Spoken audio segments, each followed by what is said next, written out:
నమస్తే, welcome to question hour.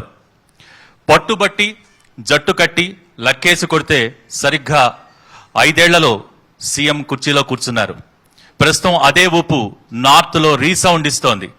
ఇక్కడ comments చేస్తే అక్కడ వైబ్రేషన్స్ వస్తున్నాయి, ఇక్కడ స్పీచ్ ఇస్తే అక్కడ దాకా రీచ్ అవుతోంది. ప్రస్తుతం తెలంగాణలో జరుగుతున్న లోక్సభ ఎన్నికలకు సంబంధించి రంగంలోకి స్వయంగా దిగి బాధ్యతని తన భుజాలపైన వేసుకుని పార్టీని ముందుకు నడిపిస్తున్నారు తెలంగాణ రాష్ట్ర ముఖ్యమంత్రి వర్యులు శ్రీ రేవంత్ రెడ్డి గారు. ఈరోజు వారితోనే మన క్వశ్చన్ అవర్. నమస్కారం రేవంత్ రెడ్డి గారు. ఈనాటి క్వశ్చన్ అవర్ లో మీకు ప్రశ్నలు సంధించేందుకు నాతో పాటు మా టీం ఎన్టీవీ అంతా సిద్ధంగా ఉంది. వారి తరపున కూడా మీకు స్వాగతం పలుకుతున్నాం. ముందుగా రేవంత్ రెడ్డి గారు, మీరు సీఎం కుర్చీలో కూర్చుని సరిగ్గా ఈ రోజుకు 5 నెలలు పూర్తయ్యాయి. సో ఈ 5 నెలల పాలన ఏ విధంగా అనిపిస్తోంది? ఒక రకంగా చెప్పాలంటే ప్రజల దృష్టిలో మీకు మీరుగా మార్కులు వేసుకోవాలంటే ఎన్ని మార్కులు వేసుకుంటారు? వాస్తవంగా 5 నెలల 150 రోజుల్లో 100 రోజులు మాత్రమే పరిపాలన చేసినాం. డిసెంబర్ 7 నాడు మేము బాధ్యతలు చేపడితే మార్చి 17కు ఎన్నికల కోడ్ వచ్చింది. సరిగ్గా 100 రోజుల పరిపాలన మాత్రమే మేము చేసినాం. మార్చి 17 నుంచి ప్రభుత్వ వ్యవస్థలన్నీ కూడా ఎన్నికల అధికారులు, చీఫ్ సెక్రటరీ, డీజీపీ పరిధిలోకి పరిపాలన బదిలీ అయిపోయింది. రాజకీయ ప్రమేయము ఎన్నికల కోడ్ ఉన్నప్పుడు ఎక్కడ రాజకీయ ప్రమేయం ఉండదు, నిర్ణయాలలో మాకు భాగస్వామ్యం కూడా ఉండదు. 100 రోజుల్లో 6 గ్యారెంటీలలో 5 గ్యారెంటీలను అమలు చేసినాం. 3 నెలలలో 30,000 ప్రభుత్వ ఉద్యోగాలను భర్తీ చేసినాం. బలహీన వర్గాలకు సంబంధించిన జనాభాని లెక్కేయడానికి అది అసెంబ్లీ ఆమోదం కావచ్చు, మంత్రివర్గం ఆమోదం కావచ్చు, నిధులను కేటాయించి 70 సంవత్సరాల నుంచి బలమైన ఆకాంక్షగా ఉన్న బలహీన వర్గాల జనాభా కులగణన చేయడానికి ఆదేశాలు ఇచ్చినాం. అదేవిధంగా ఈ రాష్ట్రాన్ని పట్టి పీడిస్తున్న అత్యంత ప్రమాదకరమైన సమస్య డ్రగ్స్ విషయంలో ఉక్కు పాదంతో అణచివేసే ప్రయత్నం చేస్తున్నాం. గ్యారంటీలలో ఆర్టీసీ బస్సు మీకు తెలుసు, దాదాపుగా 40 కోట్ల మంది మహిళలు ఇప్పటివరకు ఆర్టీసీ బస్సులో ఉచిత ప్రయాణ సౌకర్యాన్ని పొందినారు. 500 రూపాయలకు సిలిండర్ 40 లక్షల ఫ్యామిలీలు పొందుతున్నారు. దాదాపుగా 50 లక్షల ఫ్యామిలీలు 200 యూనిట్లు జీరో బిల్లును పొందుతున్నారు. రాజీవ్ ఆరోగ్యశ్రీ పథకం అందుతున్నది. 4,50,000 ఇండ్లు 22,500 కోట్లతోని ఇందిరమ్మ ఇండ్లను మంజూరు చేయడం జరిగింది. ఇవే కాకుండా 9.5 సంవత్సరాలలో చంద్రశేఖరరావు ఏనాడు కూడా ప్రభుత్వ ఉద్యోగులకు నెల మొదటి తారీఖు నాడు జీతాలు ఇవ్వలేదు. ఈ రోజు 1 తారీఖు నాడు జీతాలు ఇవ్వడమే కాకుండా, పెన్షన్లు ఇవ్వడమే కాకుండా, ఆసరా పెన్షన్లు ఇవ్వడమే కాకుండా, రైతు బంధు పథకంలో అందరు రైతులకి నిన్ననే పూర్తిగా వాళ్ళ ఖాతాలలో నిధులు వేసినాము. ఇవి కాకుండా చంద్రశేఖరరావు గారు పోతా డిసెంబర్ 7 నాడు 7 లక్షల కోట్ల అప్పు మాకు ఇచ్చిపోయిండు. ఈ 7 లక్షల కోట్లు ఆయన అప్పు చేసినందుకు దాదాపుగా 30,000 కోట్ల రూపాయల మిత్తిలు చెల్లించినాం. అంటే ప్రభుత్వాన్ని దారిలో పెడుతూనే, సంసారాన్ని చక్కదిద్దుతూనే ఆయన వారసత్వంగా మాకు ఇచ్చిన 7 లక్షల కోట్ల రూపాయల అప్పులలో 30,000 కోట్ల రూపాయలు చెల్లించినాము. వారి వారసత్వంగా ఎండిపోయిన చెరువులు, రిజర్వాయర్లు మాకు ఇస్తే తాగునీటి సమస్యను పరిష్కరించుకుంటూ వస్తున్నాం. విద్యుత్ బకాయిలు పెట్టిపోతే ఒకటొకటిగా చెల్లించుకుంటూ వస్తున్నాం. అంటే ఒక వ్యక్తి విఫలమైన సంసారం నడిపితే ఎన్ని సమస్యలు ఉంటాయో తెలంగాణ రాష్ట్రంలో చంద్రశేఖరరావు చేతిలో తెలంగాణ రాష్ట్రం అనేది పూర్తిగా దెబ్బతినిపోయి 10 సంవత్సరాల 100 సంవత్సరాలకు సరిపోయేటంత విధ్వంసం చేసిపోయిండు. వీటిని చక్కదిద్దుకుంటూ సరిదిద్దుకుంటూ పరిపాలనను దారిలో పెడుతూ ప్రజలకు ఏ మాట ఇచ్చినో ఆ మాట నిలబెట్టుకోవడానికి శాయశక్తులా మేము 100 రోజులు మాత్రమే పని చేసినాము. 100 రోజుల్లో మేము కాదు, చాలామందితో నేను మాట్లాడుతున్న మీడియా మిత్రుల నుంచి రైతుల వరకు డిస్టింక్షన్ అంటే 75 మార్కులుగా పైగా మా ప్రభుత్వానికి ప్రజలు ఇచ్చే పరిస్థితి ఉంది. దాని ప్రాతిపదికనే ఎన్నికలలో ప్రజల్ని తీర్పు ఇవ్వమని మేము కోరుతున్నాం. అంటే రేవంత్ రెడ్డి గారు, గతంలో కూడా ఎన్టీవీ క్వశ్చన్ వరకు మీరు వచ్చినప్పుడు అసెంబ్లీ ఎన్నికల సమయంలో ఆ రోజు చెప్పారు, ఖచ్చితంగా అధికారంలోకి వస్తాం, మా ప్లాన్స్ మాకున్నాయని. ఇప్పుడు అధికారంలోకి వచ్చారు కాబట్టి ఒక చిన్న క్వశ్చన్తో మనం స్టార్ట్ చేద్దాం. అంత ప్రజా సంక్షేమంలో మీరు అనుకున్న ప్లాన్ ప్రకారమే నడుస్తోందా? డెఫినెట్గా అనుకున్న దానికంటే బెటర్గా పర్ఫామ్ చేస్తున్నాము. కాకపోతే ఇచ్చిన హామీలని అమలు చేయడానికి ఇంకా కుదురుకొని పని చేయాల్సిన అవసరం ఉన్నది. ఎస్ 6 గ్యారంటీలు 13 హామీలు, అందులో కేవలం ఆర్టీసీ బస్సు 200 యూనిట్లు తప్ప ఏ హామీని కూడా నెరవేర్చలేకపోయింది కాంగ్రెస్ ప్రభుత్వం. ఎన్నికల ముందు అనేక హామీలు ఇచ్చారు, ఓట్లు కురిపించుకున్నారు, ఇప్పుడు ప్రజలను మోసం చేశారని చెప్తున్నారు. మీ లెక్క ప్రకారం రైతులకు, వ్యవసాయ కూలీలకు, కౌలు రైతులకు అసలు పనిచేసే ప్రతి మొగానికి 98% డబ్బులు ఇస్తామని చెప్పారు. అవన్నీ హామీలన్నీ తుంగలో దొక్కిందని బీఆర్ఎస్ ఆరోపిస్తుంది, బీజేపీ కూడా అదే ఆరోపిస్తుంది. ఏం చెప్తారు సీఎం గారు? వాళ్ళిద్దరు ఒకటే కదా, నాణానికి బొమ్మ బొరుసు లాంటి వాళ్ళు వాళ్ళిద్దరు. ఈయన ఈ రోజు ప్రెస్ మీట్ మాట్లాడితే సేమ్ జిరాక్స్ కాపీ ఆయనకి వెళ్తుంది, ఆయన నెక్స్ట్ డే మాట్లాడతాడు. 10 సంవత్సరాలు వాళ్ళిద్దరూ ఇచ్చిన హామీలన్నిటిని కూడా ప్రజల్ని వంచి, ప్రజల్ని మోసం చేసి, రాష్ట్రాన్ని అప్పుల ఊబిలో కూరుకుపోయే విధంగా చేసి 100 రోజుల్లో చేసిన మంచు పనులు ఒక్కటి కూడా వాళ్ళ కళ్ళకు కనిపిస్తలేవా? అంటే ఈరోజు ఆరోపణ చేయాలి కాబట్టి ఆరోపణలు చేస్తుండ్రు, రాజకీయ స్వార్థం కోసం, రాజకీయ అవసరాల కోసం ఆరోపణలు చేస్తుండ్రు. ఇవాళ మీరు ఏ రోజు కూడా ధనిక రాష్ట్రం అని చెప్పిండు చంద్రశేఖర్, అవునా? కానీ 7 లక్షల కోట్ల రూపాయల అప్పు ఉందని మేము శ్వేతపత్రం సభలో ప్రవేశపెట్టినప్పుడు కనీసం చర్చకు రాలేదు, ముఖం చాటేసిండు చంద్రశేఖరరావు గారు. ఇప్పుడేమంటున్నారు? 7 లక్షల కోట్ల అప్పు నిజమే కానీ మేము కొన్ని ఆస్తులను క్రియేట్ చేసినామంటారు. నిరర్థకమైన ఆస్తులు. అగ్గిపెట్టే రూపాయి అనుకోండి, ₹1,00,000 పెట్టి అగ్గిపెట్టే కొని నీకు అగ్గిపెట్టే ఇచ్చిన కదా అని అంటే, ఏ ఆస్తికి ఎంత విలువ, సమాజంలో దానికి ఉన్న విలువ ఎంత, దాన్ని అంచనా వేయకుండా మేము ఆస్తులు ఇచ్చిపోయినాం కదా మీకు అని నిరర్థకమైన ఆస్తులు ఇచ్చేసి, ఇగో ఇది కదా మేము క్రియేట్ చేసిన ఆస్తులని అంటే బుకాయించి, దబాయించి, అబద్ధాలు చెప్పి ఎన్నికలలో లాభం పొందాలి, కాంగ్రెస్ని ఎట్లయినా బద్నాం చేయాలి. కానీ సీఎం గారు, మీరు ఇచ్చిన ప్రధానమైన హామీల్లో 2 లక్షల రుణమాఫీకి సంబంధించి మీరు ఎవరైనా ఉంటే ఈ రోజు వెళ్ళి బ్యాంకులో అప్పులు తీసుకుని వారు కూడా తీసుకొని రండి, 9న మా ప్రభుత్వం ఏర్పాటు చేస్తాం, వెంటనే రుణమాఫీ చేస్తామని చాలా సందర్భాల్లో, చాలా సభల్లో చెప్పారు. ఇప్పుడు ఆగస్టు 15 వరకు మీరు పొడిగించారు. ఎట్లా విశ్వసించాలి? ఇదంతా ప్రజల్ని దగా చేసి ఓట్లు రాబట్టుకోవడానికే కాంగ్రెస్ పార్టీ ప్రయత్నం చేసిందని చెప్తారు. ఏం చెప్తారు? ఇప్పుడు 2014లో ₹1,00,000 రుణమాఫీ చేస్తాను చంద్రశేఖరరావు గారు చెప్పిండ్రా? 5 సంవత్సరాల వరకు రుణమాఫీ చేయకపోవడం వల్ల అసలుకు మిత్తికి 2 అయింది. కానీ అది చేయలే. మళ్ళీ 2018లో అదే ₹1,00,000 రుణమాఫీ చెప్పిండు. ఆ రుణమాఫీ చేయకపోవడం వల్ల 5 ఏళ్ల తర్వాత ఇప్పుడు 9,000 కోట్ల రూపాయలు ఇంకా బకాయి ఉండ్రు. అంటే నేను మిమ్మల్ని అడిగేది ఒక్కటే, ధనిక రాష్ట్రం అని బుకాయించిన నువ్వు ఫుల్ ఫ్లెడ్జ్డ్ బడ్జెట్ కూడా పెట్టలేదు. ఏదైనా ఒక రాష్ట్ర ప్రభుత్వము ఎక్కడ కొలబద్ద? రాష్ట్ర ప్రభుత్వం యొక్క బడ్జెట్ ప్రవేశపెట్టినప్పుడు ఏ శాఖకు, ఏ ఖర్చులకు, ఏ సంక్షేమానికి ఎన్ని నిధులు కేటాయిస్తాము? కేంద్ర ప్రభుత్వం ఓటాన్ అకౌంట్ బడ్జెట్ ప్రవేశపెట్టింది, మేము ఓటాన్ అకౌంటే బడ్జెట్ ప్రవేశపెట్టినాం. నేను ఎందుకు ఆగస్టు 15 చెప్తున్నా?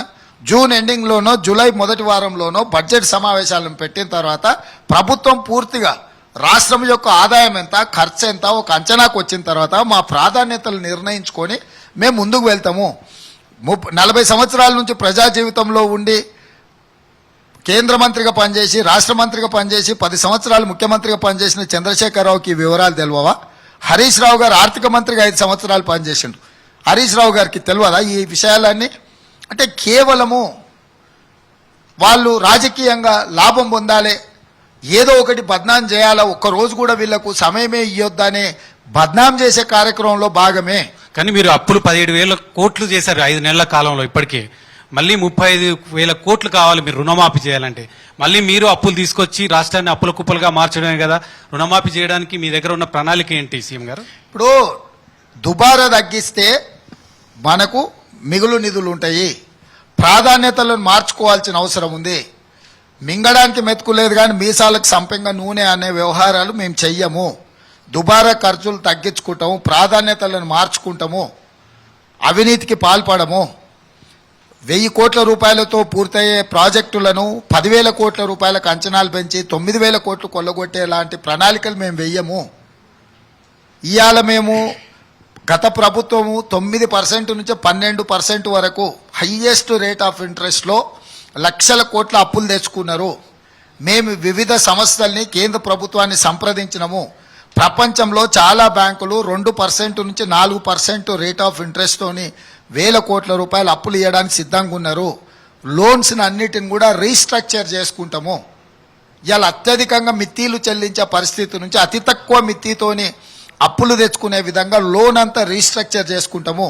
తర్వాత ప్రతి సంవత్సరం 10% నుంచి 12% రాష్ట్ర ప్రభుత్వం యొక్క ఆదాయం పెరుగుతుంది.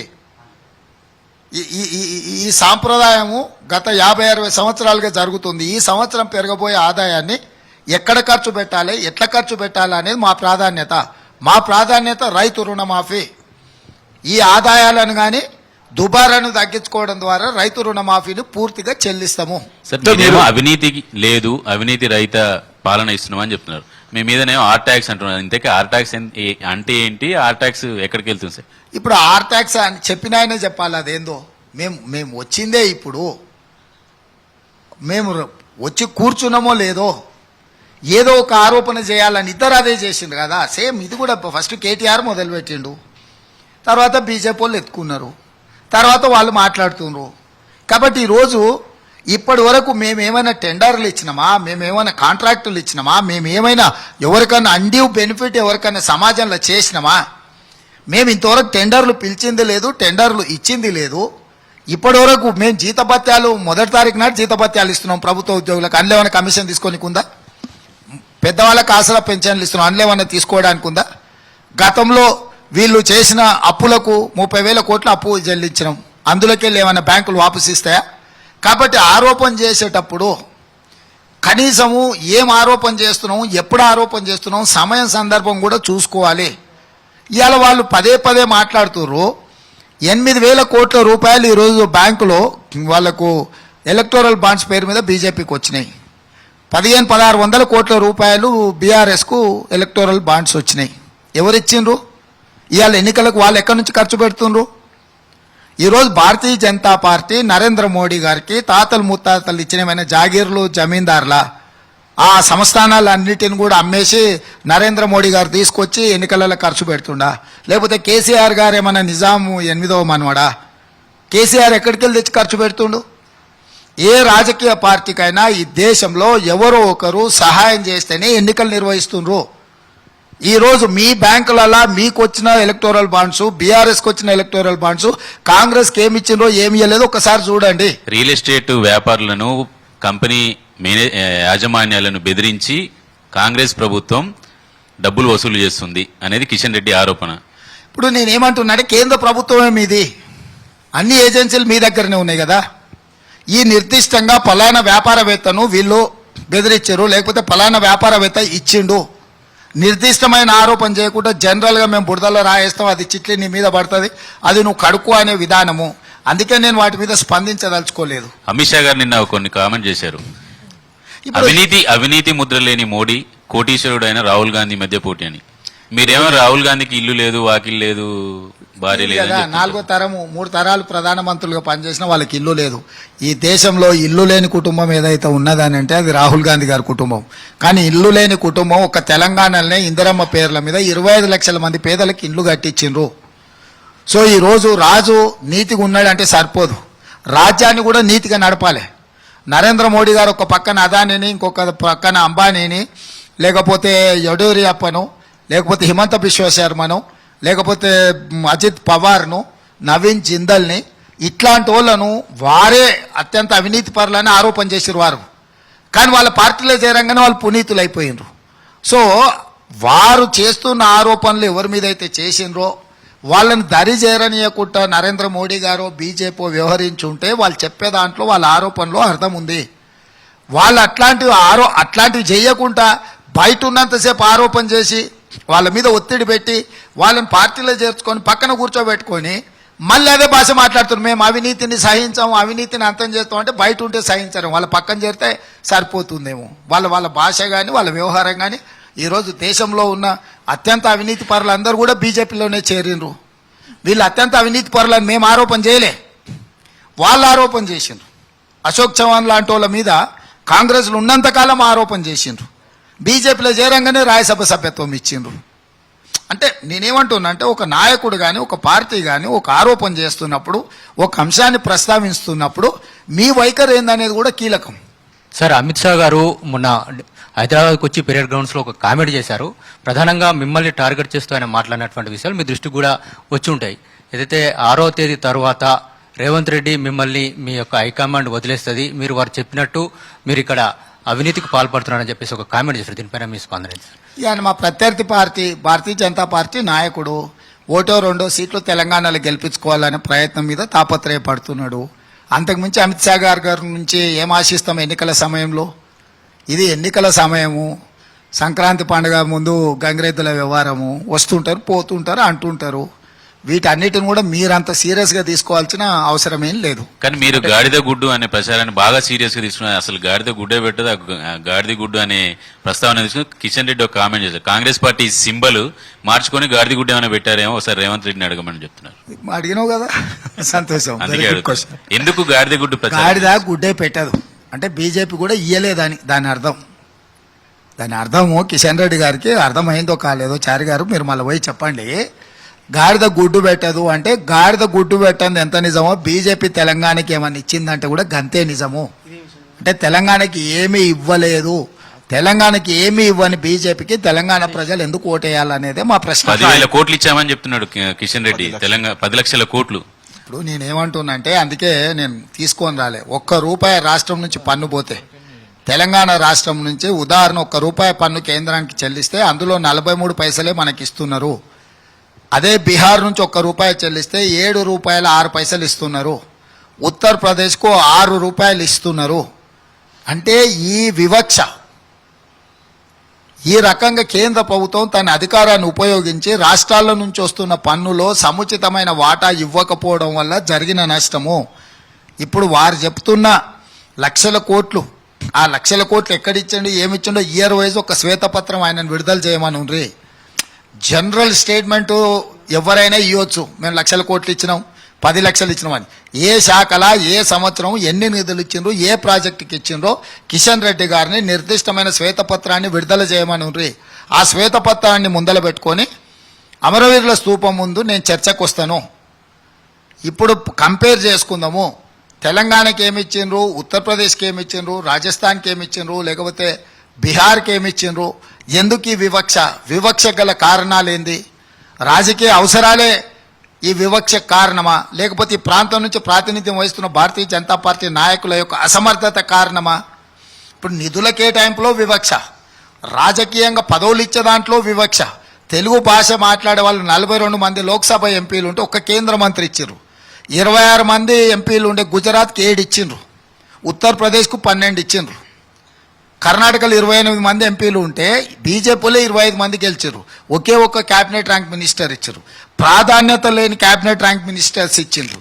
హోమ్ కానీ, డిఫెన్స్ కానీ, ప్రైమ్ మినిస్టర్ కానీ, ఫైనాన్స్ కానీ, కామర్స్ కానీ, అర్బన్ డెవలప్మెంట్ కానీ దేశంలో ప్రాధాన్యతతో కూడుకున్న మంత్రులు అన్ని పదవులు వాళ్ళే తీసుకురు. రాష్ట్రపతి వాళ్ళే తీసుకురు, ఉపరాష్ట్రపతి వాళ్ళే తీసుకున్నారు, లోక్సభ చైర్మన్ వాళ్ళే, మన స్పీకర్ పోస్ట్ వాళ్ళే తీసుకున్నారు. అంటే ఈరోజు దక్షిణ భారతదేశంలో ఉండే ప్రాంతాన్ని 130 మంది ఎంపీలు ప్రాతినిధ్యం వహించే ప్రాంతానికి 70 ఏళ్లలో ఎప్పుడు జరగనంత అన్యాయం నరేంద్ర మోడీ గారి నాయకత్వంలో జరిగింది. దీనికి భారతీయ జనతా పార్టీ నాయకులు సమాధానం చెప్పుకోవాలి.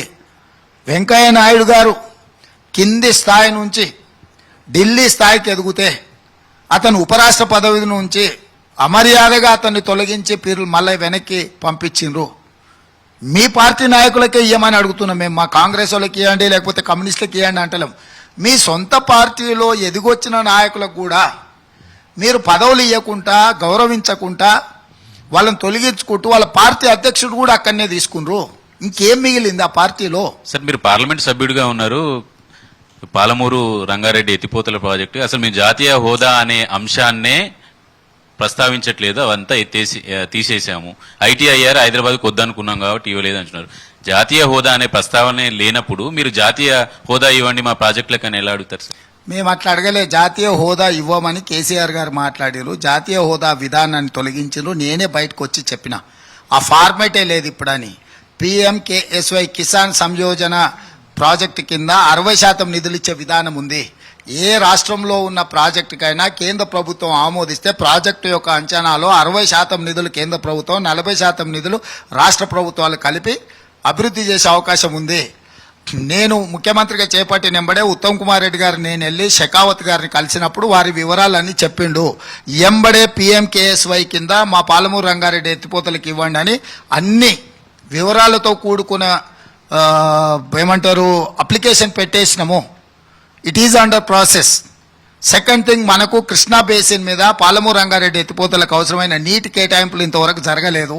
90 TMCల నీటి కేటాయింపులకు ఆధారాలతో కూడుకున్న వివరాలను కేంద్ర ప్రభుత్వానికి మేము ఇచ్చినాము.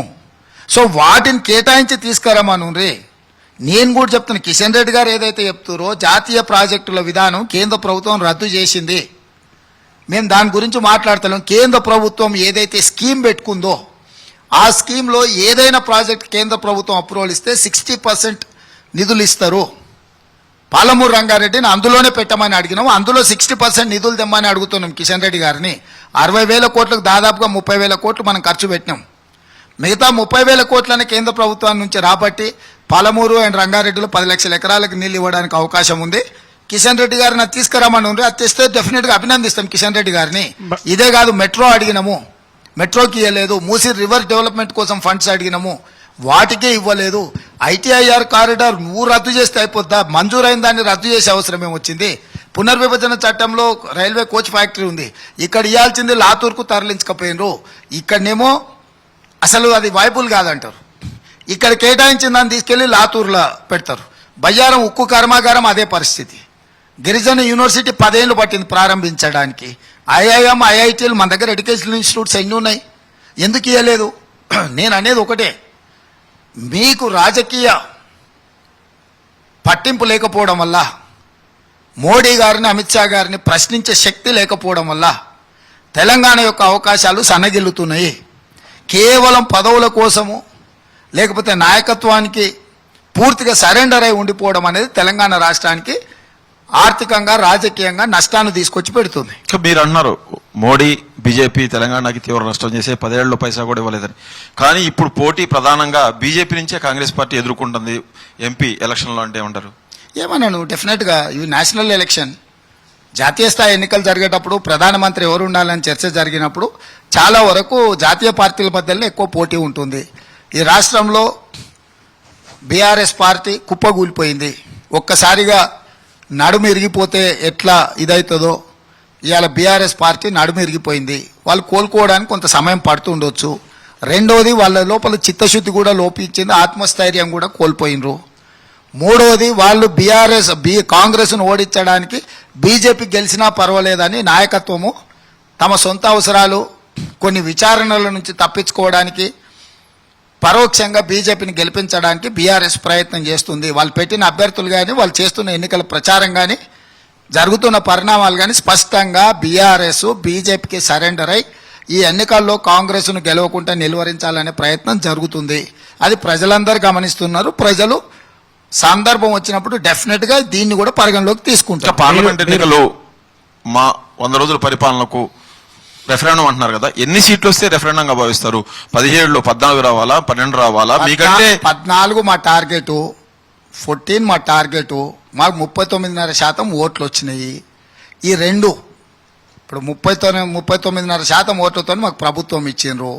మాకు ఆ శాతం ఓట్లు వచ్చినప్పుడు ఆనాడు ఉన్న విశ్వాసం ఈనాడు మా మీద ఉన్నట్టు. దానికంటే మా శాతం పెరిగితే అంతకంటే మా మీద విశ్వాసం పెరిగినట్టు. ఆ శాతానికంటే ఓట్లు తగ్గుకుంటూ పోయినాయి అనుకోండి, దాన్ని బట్టి ప్రజలలో ఓహో వీళ్ళు ఇస్తా అన్న హామీలో ఇంకా అమలు అయ్యింది, అమలు కాలేదు అని ఒక అంచనా తీసుకొని ప్రజలు తీర్పిచ్చినట్టు. సో విస్తృత 4 కోట్ల తెలంగాణ ప్రజల యొక్క అభిప్రాయాన్ని పరిగణలోకి తీసుకుంటాం. అందుకే నేను చెప్పిన మా 100 రోజుల పరిపాలనను చూసి మీరు తీర్పు ఇవ్వండి అని ప్రజలకు చెప్పిన. ఎందుకు అని అంటే నేను కూడా చేస్తున్న పనులు జరుగుతున్న పరిణామాలు ప్రజలకు మేలు జరిగింది, ప్రజలకు సహాయం అందిందని నేను అనుకుంటున్నా. నాకు వచ్చి కలిసే వాళ్ళు చెప్పేవాళ్ళు కూడా బాగుంది, అద్భుతంగా ఉందని చెప్తుంటారు. ఎందుకంటే మీరు చెప్పారు మాది ప్రజాపాలన ఇందిరమ్మ రాజ్యం అని. మీరు పదే చెప్పారు 100 రోజుల్లో నేను అన్ని చేస్తా అని. మీరు 10 ఏళ్ల నుంచి, అంటే కేసీఆర్ అధికారంలో ఉన్న 9 ఏళ్ల నుంచి మీరు చెప్తున్నారు ఈయన అవినీతి చేస్తున్నాడు, అక్రమాలు చేస్తున్నాడు, డబ్బంతా వాళ్ళ కుటుంబానికి తరలి వెళ్ళిపోతుంది. మీకు లెక్కలు మొత్తం పక్కాగా తెలుసు. ఇప్పుడు వచ్చేసి 7 లక్షల కోట్ల అప్పు చేశాడు, మొత్తం మేము నిర్మించుకుంటా వస్తున్నా ఉన్నారు. మీరు ఇచ్చిన 6లోనే 13 హామీలు ఉన్నాయి, ఆ 13లోనే 3-4 చేశారు. మీరు ఫెయిల్ అయినట్టే కదా. అంటే మీరు తెలంగాణ రాష్ట్ర రాజకీయాలను పరిపాలన మీరు చూస్తలేనట్టుండ్రు. ఎందుకు అని అంటే అందులో మేము 5 నిర్దిష్టంగా చేసినాం, 6వ దాంట్లో సగం చేసినాం, 7వ దాంట్లో కూడా చేసినాం. మీరు వీటిని గుర్తిస్తలేనట్టు. మీరు ఒకవేళ 6 గ్యారెంటీలను 13 అంశాల కింద విడదీసినప్పుడు మహిళలకు ఆర్టీసీ బస్సు ఇచ్చినాం, 200 యూనిట్లు ఉచిత కరెంట్ ఇచ్చినాం, 500 రూపాయలకి సిలిండర్ ఇచ్చినాం, 4,50,000 ఇందిరమ్మ ఇల్లు 22,500 కోట్లతో అమలు చేసినాం, రాజీవ్ ఆరోగ్యశ్రీని అమలు చేసినాం, 3 నెలల్లో 30,000 ఉద్యోగాలు మీలాంటి వాళ్ళు ఒకవేళ ఇచ్చిండ్రు ఇయ్యలేదని వితండవాదం చేస్తామని ఎల్బీ స్టేడియంలోకి పిలిపించి 30,000 మందికి అక్కడనే నియామక పత్రాలు అందజేసినాం. ఓబీసీకి సంబంధించిన కంప్లీట్ జనాభా లెక్కలు కట్టాల్సిందే, దాని ప్రకారం క్యాబినెట్ కానీ అసెంబ్లీ తీర్మానం చేసి జనాభా లెక్కలు వేయడానికి ఇచ్చినాం. రైతు భరోసా పథకం 100% అమలు చేసినాం. సో ఇవన్నీ మీ కళ్ళ ముందర జరుగుతున్నాయి. జీతాలు ప్రతి నెల 1వ తారీఖు నాడు ఇస్తున్నాం, పెన్షన్స్ ఇస్తున్నాం. అంటే మీరు చెప్పిన దాంట్లోనే ప్రతి మహిళకు 2,500, ఉన్నాయి. 18 ఏళ్ళు దాటిపోయి చదువుకునే అమ్మాయికి స్కూటీ, తులం బంగారం, ఇవన్నీ జనం ఆశించే కదా రేవంత్ రెడ్డికి పట్టం కట్టారు జనం. ఆశించలేదు అంటలేను, మీరు అడిగిన దాన్ని కూడా తప్పు పడతలేను. 10 సంవత్సరాలు మొత్తం మోసం చేసిన వాళ్ళని వదిలేసి 100 రోజుల్లోనే ఇన్ని మంచి పనులు చేస్తే ఇంకా ఏ ప్రభుత్వమైనా ఒక ఫైనాన్షియల్ ఇయర్ బడ్జెట్ ప్రవేశపెట్టినప్పుడు రాష్ట్రం యొక్క రాబడి ఖర్చులను అంచనా వేసుకొని పథకాలు ముందుకు తీసుకెళ్తాం. ఇంతవరకు మేము బడ్జెటే పెట్టలేదు. బడ్జెట్ పెట్టినప్పుడు బడ్జెట్ సమావేశాలే జరగకుండా మీరు అన్నిటికీ నిర్ధారణకు వచ్చేసి మీరు కేసీఆర్ ఇన్ఫ్లుయెన్స్ లో పడిపోయి కానీ రేవంత్ రెడ్డి కేసీఆర్ కాదు, కేసీఆర్ లాగా రేవంత్ రెడ్డి మోసం చేయడానికి నమ్మాలి. 100% నమ్మాల్సిందే. నేను అందుకే చెప్పిన 15 ఆగస్టు లోపల రైతు రుణమాఫీ చేస్తాను అని. నేను 9 తారీఖు లోపల రైతు భరోసా పూర్తి చేస్తా అంటే 6 తారీఖు నాడే పూర్తి చేసి చూపించిన. కానీ మీరు రైతు బందే ఇస్తున్నారు, రైతు భరోసా ఇవ్వడం లేదు. నువ్వు నీ ఇష్టం పేరు మార్చుకుంటావా మార్చుకో. 10,000 మీ రైతు భరోసా, అవును. రైతు బంధు 15,000. అది ఆల్రెడీ ఆన్ గోయింగ్ స్కీము. నేను వచ్చేటప్పటికే అది ప్రారంభించాల్సిన స్కీము. నేను ఏ రోజైతే చార్జ్ December 7th తీసుకున్నానో అప్పటికే ప్రారంభమైన స్కీము. మీరు బకాయిలు కూడా ఇస్తారని చెప్పారు. వీళ్ళు డిసెంబర్లో డబ్బులు వేసి ఎకరానికి 5,000 చొప్పున రైతులకు నష్టం చేయాలని చూస్తున్నారు. సరే తీసుకోండి, నేను వచ్చాక జనవరిలో వాళ్ళు ఇయ్యలేదు, ఇయ్యకుండా ఆపారు, ఖజానా ఖాళీ చేసిపోయారు. నేను మీకు టైమ్ అండ్ అగైన్ కేసీఆర్ మనకు అబద్ధాలు చెప్పి ఖజానా ఫుల్ ఉందన్నాడు. ఖజానా నిల్లు. 7 లక్షల కోట్ల రూపాయలు అప్పే కాదు. నేను 7 నాడు ఛార్జ్ తీసుకున్న రోజు ఆ నెల ఖర్చులో కూడా 3,900 కోట్లు మైనస్ ఉంది. అంటే రిజర్వ్ బ్యాంకుల ఆ నెల గడపడానికి కూడా 3,900 కోట్ల రూపాయలు అప్పు తెచ్చుకున్నాడు. సో ఆ పరిస్థితి నుంచి కోలుకొని ఇవాళ ప్రభుత్వ ఉద్యోగులను అడుగుంటే 10 సంవత్సరాలు ఏ రోజైనా 1వ తారీఖు నాడు కాదు కదా అసలు ఎనర్జీతం వస్తుంది ఎవరికైనా తెలిసి ఉండేనా? ఇవాళ వాళ్ళు ధైర్యంగా గుండె మీద చేసుకొని నిద్రపోయే పరిస్థితి ఉద్యోగులకు కల్పించిన సీఎం గారు ఇప్పుడు ఆయన అప్పులో కుప్ప చేశారు రాష్ట్రాన్ని మీరు ప్రతి మీటింగ్ లో చెప్పారు, ప్రతి బహిరంగ సభలో చెప్పారు. హఠాత్తుగా మీరు ప్రభుత్వంలోకి రాగానే కేసీఆర్ అప్పులు గుర్తు వచ్చాయని చెప్తున్నారు, అందుకే మేము పథకాలు ఇంకా ఇంప్లిమెంట్ చేయలేకపోతున్నాం అని చెప్తున్నారు. ఇది కరెక్టా? కరెక్టే. ఎందుకు కరెక్ట్ కాదు అని అంటే ఆ రోజు మనం 3 లక్షలు 4 లక్షల కోట్లు అంటేనే కేసీఆర్ తిట్టిండు. మొన్న 4 లక్షల కోట్ల దగ్గర అప్పు చేసిండే. 69,000 కోట్లతో వచ్చిన రాష్ట్రాన్ని 3.5 లక్షల కోట్ల అదనంగా అప్పు చేసిందంటేనే మనల్ని నోటికి వచ్చింది తిట్టిండు. తీరా చూస్తే 7 లక్షల కోట్ల రూపాయలు అప్పు అయింది. ఇంకొక 40,000 కోట్ల రూపాయలు ఉద్దెర పెట్టిపోయిండు. ఇప్పుడు ఆ ఉద్దెర అంటే కాంట్రాక్టర్లు, పనిచేసిన వాళ్ళు, సర్పంచులు, ఎంపీటీసీలు పనులు చేసి ఆత్మహత్యలు చేసుకునే పరిస్థితి. ఇప్పుడు ఆయన పెట్టిపోయిన ఉద్దెరను కూడా తిరిగి మనం చెల్లించాల్సిన పరిస్థితి వచ్చింది. కానీ మీరు పథకాలు ఇంప్లిమెంట్ చేసిన తర్వాత ఆర్టీసీ బస్సు ఇమీడియట్ గా మీకు ఆర్థిక భారం పడని ఆర్టీసీకి చెల్లించాల్సి వస్తుంది. తర్వాత విద్యుత్ శాఖకు సంబంధించింది 200 యూనిట్లు ఇమీడియట్ గా వాడని పడదు. ఇట్లాంటి పథకాలు మాత్రమే మీరు ఇంప్లిమెంట్ చేశారు. ఎవరైనా పిచ్చోడు అట్లా నీకు చెప్తే నువ్వు నమ్మకు. ప్రతి నెల 350 కోట్ల రూపాయలు ఆర్టీసీకి చెల్లించినాం. పోయి ఆర్టీసీ చైర్మన్ దగ్గర లెక్క తీసుకో. ఎవ్రీ మంత్ విద్యుత్తులో అడ్వాన్స్గా పైసలు కట్టాలి, తర్వాత కట్టడానికి కూడా లేదు. నీకు తెలవాల్సింది సిలిండర్స్కి మనం అడ్వాన్స్గా ఏజెన్సీలకు పైసలు కడితేనే వాళ్ళు డిడక్ట్ చేస్తారు, DBT, direct beneficiary transfer. So దీంట్లో ఏది కూడా ఉద్దెర పెట్టనికే లేదు, గప్పాలు కొట్టనికే లేదు. ఆర్టీసీ వాళ్ళకి జీతాలు రాలేదండి సార్ ఈ నెల 212 కోట్ల రూపాయలు. జీతాలు వచ్చినాయా రాలేదా? ప్రభుత్వం వాడుకునే ప్రతి పైసా ఎవ్రీ మంత్ 350 కోట్ల రూపాయలు ఆర్టీసీకి చెల్లించినము. లాస్ట్ మంత్ వరకు 1,369 కోట్ల రూపాయలు ఆర్టీసీకి చెల్లించినము. వాళ్ళ ఆర్టీసీ దాంట్లో ఎలక్షన్ కోడ్ వచ్చినాక జీతాలు ఇచ్చిండ్రా ఇయ్యలేదా పోయి ఆయన వికాస్ రాజ్ అని ఉంటాడు కదా, మీరు ఆయన అడిగితే కరెక్టే సమాధానం. రేవంత్ రెడ్డి గారు మీరు ప్రతిపక్షంలో ఉన్నప్పుడు ఓఆర్ఆర్ టెండర్ రద్దు చేసి దాన్ని రీటెండర్ చేస్తాం, లేకుంటే ప్రభుత్వం నిర్వహిస్తామని చెప్పారు. అయితే అలాంటి టెండర్లు రద్దు చేయకుండా మీరు అధికారంలోకి వచ్చిన తర్వాత కాంట్రాక్టర్లను బెదిరించి ఆ డబ్బులు మొత్తం తీసుకొని మీరు ఢిల్లీకి పంపిస్తున్నారు. ఏటీఎం అంటే తెలంగాణ రాష్ట్రం ఒక ఏటీఎంగా మారింది కాంగ్రెస్ కానీ బీజేపీ బలంగా చెప్తుంది. దాని మీద ఏమంటారు? నేనేమంటున్నా అంటే ఈ గాలి మాటలన్నీ తీసుకొచ్చి మీరు మాట్లాడి మీరు ఈ గాలి మాటల మీద అడగకండి. ఎవడ గాడిద చెప్పినోడు వాడు ఏదైనా ఆధారం ఉంటే బయట పెట్టమనుండ్రి. ఆల్రెడీ ఆ టెండర్స్కు సంబంధించిన దాంట్లో విజిలెన్స్ లో నివేదిక అడిగినాం. నువ్వు నేను కూర్చొని మాట్లాడుకొని మనం ఇష్టారాజ్యంగా మనం వ్యవహరిస్తామంటే ప్రభుత్వాలు ఒప్పుకో, న్యాయస్థానాలు అసలే ఒప్పుకో. ఇవాళ మేము కాళేశ్వరం కళ్ళ ముందల కూలిపోయిన ఎన్డీఎస్ఏకి ఎందుకు ఇచ్చినాము, విజిలెన్స్ అండ్ ఎన్ఫోర్స్మెంట్కి ఎందుకు ఇచ్చినాం, సిట్టింగ్ జడ్జిని జ్యుడిషియల్ ఎంక్వైరీ ఎందుకు ఇచ్చినాము? నిర్ధారించాల్సింది ఏజెన్సీలు. ఒక టెండర్ క్యాన్సిల్ చేయాలన్నా క్యాన్సిల్ చేయడానికి అవసరమైన ప్రాసెస్ను ఇనిషియేట్ చేయకుండా మనం చేసినాం అనుకో, వాడు 2 నిమిషాలలో కోర్టుకు పోయి స్టే తెచ్చుకుంటాడు. ఆ తర్వాత నువ్వు చేయడానికి ఏంది లేదు, నేను చేయడానికి ఏంది లేదు. కాబట్టి ఈరోజు 10 ఏళ్ళు అధికారంలో ఉండి లక్షల కోట్ల రూపాయలు కొల్లగొట్టి 14 లక్షల కోట్ల రూపాయలు కార్పొరేట్ కంపెనీలకు లోన్లు రద్దు చేసి 60 లక్షల కోట్ల రూపాయల ఆస్తులు 6 లక్షల కోట్ల రూపాయలకు అదానికి అంబానీలకు అమ్మిన బీజేపీ వాళ్ళు వచ్చి ఇవాళ ఏదో కొత్త విషయాలు ఆల్రెడీ వాళ్ళని పిలిచినట్టు మాట్లాడినట్టు వాళ్ళంతటా వాళ్ళు ఊహించుకొని వాళ్ళంతటా వాళ్ళు మాట్లాడి వాళ్ళంతటా వాళ్ళు ఆరోపణ చేస్తే వాళ్ళదే కేంద్ర ప్రభుత్వం ఉంది కదా. సీఎం గారు, సీఎం గారు, ఒక్క నిమిషం. మీరు అధికారంలోకి రాగానే కేసీఆర్ వ్యతిరేక శక్తులు మీతో పాటు ధరణిలో అక్రమాలు బయట పెడతారు, ధరణితో భూములు కాజేసినవన్నీ బయట పెడతారు, మేడిగడ్డకు సంబంధించి ఎవరైతే తప్పులు చేశారో వాళ్ళని జైల్లో పెడతారు, ఫోన్ ట్యాపింగ్ లో ఎవరెవరైతే ఉన్నారో వాళ్ళందరినీ జైల్లో వేస్తారు. ఇటువంటి ప్రజలు భావోద్వేగాలతో ఉంటారు కాబట్టి ఖచ్చితంగా మీరు మీటింగ్ లో చెప్పినవి, ప్రభుత్వంలో అధికారంలోకి రాకముందు చెప్పినవి అన్ని భావించారు. అటువంటి ఏవి కూడా ఒకటి కూడా జరగకపోవడంతో ఇప్పుడు టెలిఫోన్ ట్యాపింగ్ లో జైలు పోలేదా రమేష్? టెలిఫోన్ ట్యాపింగ్ లో జైలు పోలేదా? అధికారులు పోయారు. రేపు మీరు పోలీసులు ఎవరైతే ఉన్నారో అవునే, మీ పరిధిలో ఎవరు పోలీసులకు నిర్ధారించాలి చెప్పినా కదా. వాళ్ళు కూడా అదే చేస్తామని నువ్వు చెప్తున్నారు. సేమ్ కేసీఆర్ లాగానే వ్యవహరిస్తున్నావు. రాత్రిగా ఆయన కూర్చొని ఆయన కలబడ్డదంతా నిజం అనుకొని కాగితం మీద పెడితే చెల్లదు. ఈ రోజు ఎవరెవరు ఫోన్లో ట్యాప్ అయినా పోలీసు అధికారులు వాళ్ళని కూడా పిలుస్తుండ్రు. విచారణ అనేది ఒక క్రమ పద్ధతిలో జరుగుద్ది. ఓవర్ నైట్ విచారణ జరగదు. Enquiry is on. Enquiry has to conclude. అధికారులు విచారణ పూర్తి చేసి నివేదిక ఇవ్వాలి. ఓవర్ నైట్ చేస్తే మీరే అంటారు రాజకీయ కక్షతో తీసుకుపోయి లోపలేసిండా. ఇది ఎట్లా కరెక్టు? ఇప్పుడు మేము ఏదైతే చెప్పినామో మేడిగడ్డ చెప్పినామా? జ్యుడిషియల్ ఎంక్వైరీ ఉందా? ఎన్డీఎస్ఏ రిపోర్ట్కు ఆర్డర్ చేసినామా? విద్యుత్ కొనుగోళ్ల మీద మేము ఆరోపణ చేసినాం, జ్యుడిషియల్ ఎంక్వైరీ ఆర్డర్ చేసినామా? ఈరోజు టెలిఫోన్ ట్యాపింగ్ విషయంలో ఆల్రెడీ అధికారులను విచారణ చేసి ఎవరెవరైతే ఎఫెక్టెడ్ పార్టీ ఉన్నారో పోలీస్ అధికారులు వాళ్ళని పిలిపించి మీకేం నష్టం జరిగింది, మీకేం కష్టం వచ్చింది, మీరు వచ్చి ఫిర్యాదు చేస్తారా అని చెప్పి ఎంక్వైరీ జరుగుతుంది కదా. సో ఈరోజు మేము చెప్పిన ప్రతి మాటకు మేము కట్టుబడి ఉన్నాము.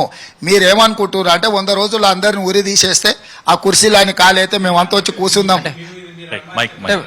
నన్ను అరే బా, దేనికైనా ఒక ప్రాసెస్ ఉంటుంది. ప్రాసెస్ లేకుండా ఇప్పుడు మీరు ఇంటర్వ్యూ చేయాలనుకున్నారు అనుకో, మీరు ఈ సెటప్ అంతా చేసుకొని ఇదంతా కూర్చోకుంటూ వచ్చేసి టకటక వచ్చి అవుతుందా? ఈరోజు ఏ ప్రాసెస్ అయినా రేపు భవిష్యత్తులో ఆ విచారణ ప్రతిబంధకం జరగకుండా ఉండడానికి విచారణ జరుగుతుంది. సో ప్రతి విచారణ నేనే కూర్చొని నేనే కంప్లైంట్ నేనే ఫిర్యాదు చేసి నేనే విచారణ చేసి నేనే జడ్జిమెంట్ రాసి నేనే శిక్ష చేసే విధానం ఇక్కడ ఉండదు. మన దేశంలో కసబును కూడా కళ్ళ ముందల కసబు AK-47 పెట్టి కాలు చంపిండు కదా. కసబును ఉరి తీయడానికి ఎంత సమయం పట్టింది? కసబ్ లాంటి ఉంటే రాజ్యాంగంలో ఒక ప్రొవిజన్ ఉంది. తన వాదనలు వినిపించుకోవడానికి, విచారణ చేయడానికి, ఆధారాలను పోలీసులు నిర్ధారించడానికి. కసబ్కే ఉన్నప్పుడు కేసీఆర్కి వెసులుబాటు ఉండదా? 5 నెలల కాలంలో 3 నెలలు మేడిగడ్డకు సంబంధించిన ఇష్యూని తీసుకొచ్చారు, 2 నెలలు ఫోన్ ట్యాపింగ్ ఇష్యూ తీసుకొచ్చారు. ఈ 2 ఇష్యూలు తప్ప తెలంగాణలో కాంగ్రెస్ ప్రభుత్వం చేసింది ఏంటంటే ఏం చెప్తారు మీరు? ఆర్టీసీ బస్సులో ఉచిత ప్రయాణం ఇచ్చినామని చెప్తాం. రైతు భరోసా కింద 7,500 కోట్లు ఇచ్చినామని చెప్తాం. నిరుద్యోగ యువకులకు 30,000 ఉద్యోగాలు ఇచ్చినామని చెప్తాం. 70 సంవత్సరాల నుంచి వాయిదాలు పడుతున్న బలహీన వర్గాలకు సంబంధించిన కులగణనకు ఆదేశాలు ఇచ్చినామని చెప్తాం. డ్రగ్స్ మహమ్మారి యువతను నిర్వీర్యం చేస్తుంటే ఉక్కు పాదంతో తొక్కి ఒక్కనొక్కని తాట తీస్తున్నామని చెప్తాం. ఈ రోజు ఈ రాష్ట్రంలో మీడియా వాళ్ళు ఇంత ఓపెన్గా ఒక ముఖ్యమంత్రి తాను కూర్చొని ఇంతమంది కూర్చొని స్వేచ్ఛగా ఇష్టారాజ్యంగా అరాచకంగా ప్రశ్నలు అడిగినా కూడా బాధ్యతాయుతంగా సమాధానం చెప్పే పరిస్థితి వచ్చింది. ఇంతకుముందు ఎన్నడన్నా ముఖ్యమంత్రిని మీరు కలవడం కానీ ముఖ్యమంత్రిని ప్రశ్నలు అడగడం కానీ ఎన్నడైనా చూసిండ్రా? సో ఇంత ప్రజాస్వామికబద్ధంగా జవాబుదారీతనంగా జవాబు చెప్పే పరిస్థితి రాష్ట్రంలో కనిపించినాం. మీరు ఉన్నది లేనిది స్క్రోలింగ్ వేసినా కూడా సరేలే వాళ్ళు ఏదో మళ్ళీ సర్దిద్దుకుంటారులే అనే స్వేచ్ఛను మీకు ఇచ్చిన మీ రోజు. చావు సీఎం గారు నోట్లో- సీఎం గారు రేవంత్ రెడ్డి ప్రజాపాలన అని మీరు ప్రస్తావించారు కాబట్టి కేసీఆర్ ఒక మాట చెప్పారు. ప్రజాపాలన అని చెప్తున్నారు. ఆ ప్రజాభవన్ అక్కడ ఫిర్యాదులు తీసుకుంటా సీఎం అన్నాడు. 2 రోజులు వచ్చాడు, 3వ రోజు మంత్రులు వచ్చారు, 4వ రోజు మంత్రులు కూడా లేకుండా పోయారు. అసలు ఇప్పటి వరకు ఆడికి ఎన్ని దరఖాస్తులు వచ్చినాయి, ఏం సమస్యలు తెలియదు. ఇదా ప్రజాపాలన? రమ్మను కేసీఆర్ అసెంబ్లీకి వస్తే మొత్తం చెప్తాం కదా, లేకపోతే ప్రతిపక్ష నాయకుడు రమ్మను వెల్కమ్ చేస్తున్నా. ఇప్పుడు మీకు తెలుసు కదా, నేను ఏడుంటానో రోజు 1000 మందినైనా కలుస్తున్నానా లేదా? రోజు సామాన్య కార్యకర్తలు చిన్నోడు కూడా నా దగ్గరకు వస్తే రోజు ఉదయం 1-2 గంటలు ప్రజల్ని కలుస్తున్నా కదా. నేను నా గేట్లు అయితే ఎప్పుడు తెరిచే ఉన్నాయి కదా. అక్కడ ఒక వ్యవస్థని ఏర్పాటు చేసినాము. ప్రజలు ఇక్కడికి వచ్చే బదులు గ్రామ సభలు పెట్టి గ్రామాలకు పోయి 10 రోజులు అందరం కిందికి పోయి మంత్రుల నుంచి ప్రతి ఒక్కరం గ్రామాలలో పోయి వాళ్ళందరి దగ్గరికి వెళ్ళి అప్లికేషన్లు ఫిర్యాదులు తీసుకొని వాటిని స్క్రూటినీ చేసి పరిష్కరిస్తున్నాం. అసెంబ్లీకే చెప్పిన మొత్తం లెక్కలు. ప్రజాపాలనలో ఎన్ని ఫిర్యాదులు వచ్చినాయి, ఏ దాంట్లో ఏ సమస్యలు వచ్చినాయి, వేటి మీద ఏం పరిష్కారం తీసుకుంటున్నామని అక్కడ అధికారుల వ్యవస్థను ఏర్పాటు చేసినాము. మీ పాలన మీద కేసీఆర్ ఒక కామెంట్ చేశారు చెప్పర్లేదు, జనగామలో. వెనకటికి ఒక ఆమె చెప్పు పర్లేదు. వెనకటికి ఒక ఆమె ప్రేమించి మరీ పెళ్లి చేసుకుందంటే మీరు పెళ్లి చేసుకున్న తర్వాతనేమో చేసుకున్నోడు ఎగిరెగిరి తన్నిండంట. ఆ. అట్లుందంట రేవంత్ రెడ్డి పాలన. అట్లనే తెలంగాణ ఉందా? తెచ్చుకున్నాక కూడా కేసీఆర్ కు ఓటేసినాక పాలిచ్చే బర్రెనిచ్చి తన్నే దున్నపోతుంది తెచ్చుకుందని చెప్పిండ్రు. సో నేను కూడా, నాకు కూడా తెలుసు సామెతలు. కేసీఆర్ కంటే కొంచెం మీరు ఎగిరెగిరి మంచి- తన్నుతుందిరా అని ప్రశ్న. తన్నాల్సిందే కేసీఆర్. ఇన్ని తప్పులు చేసినందుకు తనకుంటే ఎందుకు కూరుకుంటాము? కేసీఆర్ను దంతే సమాజాన్ని దన్నినట్టే ఆయన ఫీల్ అవుతున్నాడు. మధ్యయుగాల చక్రవర్తులు ఏమనుకునేదంటే నేనే రాజ్యం, రాజ్యమే నేను అనుకునేది. రాజ్యం వేరు, చక్రవర్తి వేరు, రాజ్యంలో ఉండే ప్రజలు వేరు, వాళ్ళ సమస్యలు వేరు అనేది ఆయన మిస్ అయిపోయాడు. ఆయనకి ఏదైతే జరుగుతుందో అదంతా తెలంగాణ సమాజానికి అనుకుంటుండు. ఆయన చేసిన తప్పులకు ఆయన అనుభవిస్తుండు. మీరు ప్రజాపాలన అన్నారు, ఆయనేమో ప్రతీకార పాలన అంటున్నాడు. ఆయన ఏమన్నా ఆయన మాటలకు విలువ లేదు. ఆల్రెడీ ఇరిగి బోర్ల పడ్డాడు. ఆయన ఇంకా కూడా 10 ఏళ్ళు బుద్ధి సీఎం మారలేదు. చేశాడు. చేసిండు. తెలంగాణ జాతి పిత అని చెప్తున్నాడు. నేను తేకపోతే ఇది వస్తున్నా, నేను కదా తెచ్చేది అంటున్నారు. ఆ జాతిపిత వాసన కూడా పడదు. ఈ జాతిపిత అది లేకుండానే నిద్ర లేవాడు. అసలు ఏం పోలికయా జాతిపిత అని? సరే, జాతిపిత అనే పదాన్ని మలినం చేయకండి. తెలంగాణ వరకు ఒకవేళ జాతిపిత అనే పదం ఏమైనా వాడాల్సి వస్తే ప్రొఫెసర్ జయశంకర్ గారు 2వ తరం, మొదటి తరంలో కొండా లక్ష్మణ్ బాపూజీ. ఎందుకన్నారు ఆయన బాపూజీ అని? ఆయన పేరు కాదు అది, కొండా లక్ష్మణ్ ఆయన పేరు. బాపూజీ అని ఎందుకు ఇచ్చిండ్రంటే తెలంగాణ జాతిపిత అని కొండా లక్ష్మణ్ బాపూజీకి ఇచ్చారు ఆ తరంలో. 2వ తరంలో మలి ఉద్యమంలో ప్రొఫెసర్ జయశంకర్ గారు తెలంగాణ జాతిపిత. ఎందుకంటే అతను సిద్ధాంతకర్త. అతను కుర్చీ అడగలే, కుర్చీలో కూర్చోలే. చంద్రశేఖరరావు అనేట ఆయన పక్క చౌకబారు రాజకీయ నాయకుడు. సర్పంచ్ నుంచి ముఖ్యమంత్రి ఏ పదవి వదలకుండా వాళ్ళ కుర్చీ, వాళ్ళ కుటుంబం కోసమే, కులం కోసమే వ్యవహారాలు చేసిండు. ఈ రాష్ట్రం యొక్క సంపదను మొత్తం కుటుంబం కోసం, కులం కోసం దోపిడీకి పాల్పడ్డాడు. ఆయనకు జాతిపిత అనేది ఏంది? జాతిపిత అనే పదం చాలా పెద్దది. అంటే మీరు ఎందుకు క్యాజువల్గా తీసుకొని ఆయన చెప్పంగానే మీరు ఆ ఇన్ఫ్లుయెన్స్కు లోన్ అవుతున్నారు? అట్లాంటి పదాలు వాడకండి, అసలు సూట్ అవ్వదు. అంటే సమాజానికి కూడా మంచిది కాదు. సార్, అంటే రేవంత్ నిన్న కూడా- రెడ్డి నిన్న కూడా రేవంత్ ఒక రెడ్డి గారు నిమిషం. ఫోన్ అంటే ట్యాపింగ్ నిన్న కూడా ఇష్యూలో ఒక కామెంట్ చేశారండి. అంటే ఈ రోజు కేసీఆర్ బయటకు వచ్చి బస్సు యాత్ర చేసి ప్రశ్నిస్తున్నారు కాబట్టి ఈ రోజు రైతు భరోసా నిధులు భయపడి రిలీజ్ చేశారని. ఇప్పుడు గుడ్లగూబ చెట్టు మీద వండుకున్నప్పుడు ఎల్లెలకల పండుకుంటుంది, మీకు తెలుసా? కాళ్ళు పైకి పెట్టి పండుకుంటుంది. అది ఏమనుకుంటుంది అంటే ఈ ఆకాశం గిన నేను నిద్రపోతే కింద పడతాను, కాళ్ళతో నాపుతున్నా అని అనుకుంటుంది గుడ్లగూబ. కేసీఆర్ కూడా అట్లా అనుకుంటుండు. గబ్బిలం. రేవంత్ రెడ్డి గారు ఫోన్ ట్యాపింగ్ ఇష్యూలో సో అంటే డిసెంబర్లో మొదలైంది. ఇప్పుడు ఈడ డేట్లు ఇస్తా మీకు, ఇన్ని డీటెయిల్ చెప్తే కూడా మీకు లాభం లేదు. కానీ ఆయన జనవరిలో మొదలుపెట్టి నవంబర్ వరకు వేస్తోడు. ఏది? రైతు బంధు. నేను డిసెంబర్లో మొదలుపెట్టి మే 6th కంప్లీట్ చేసిన. నేను ముందు నుంచే చెప్తున్నా, మే 9th లోపల నేను రైతు బంధు అనా పైసతో సహా వేస్తా.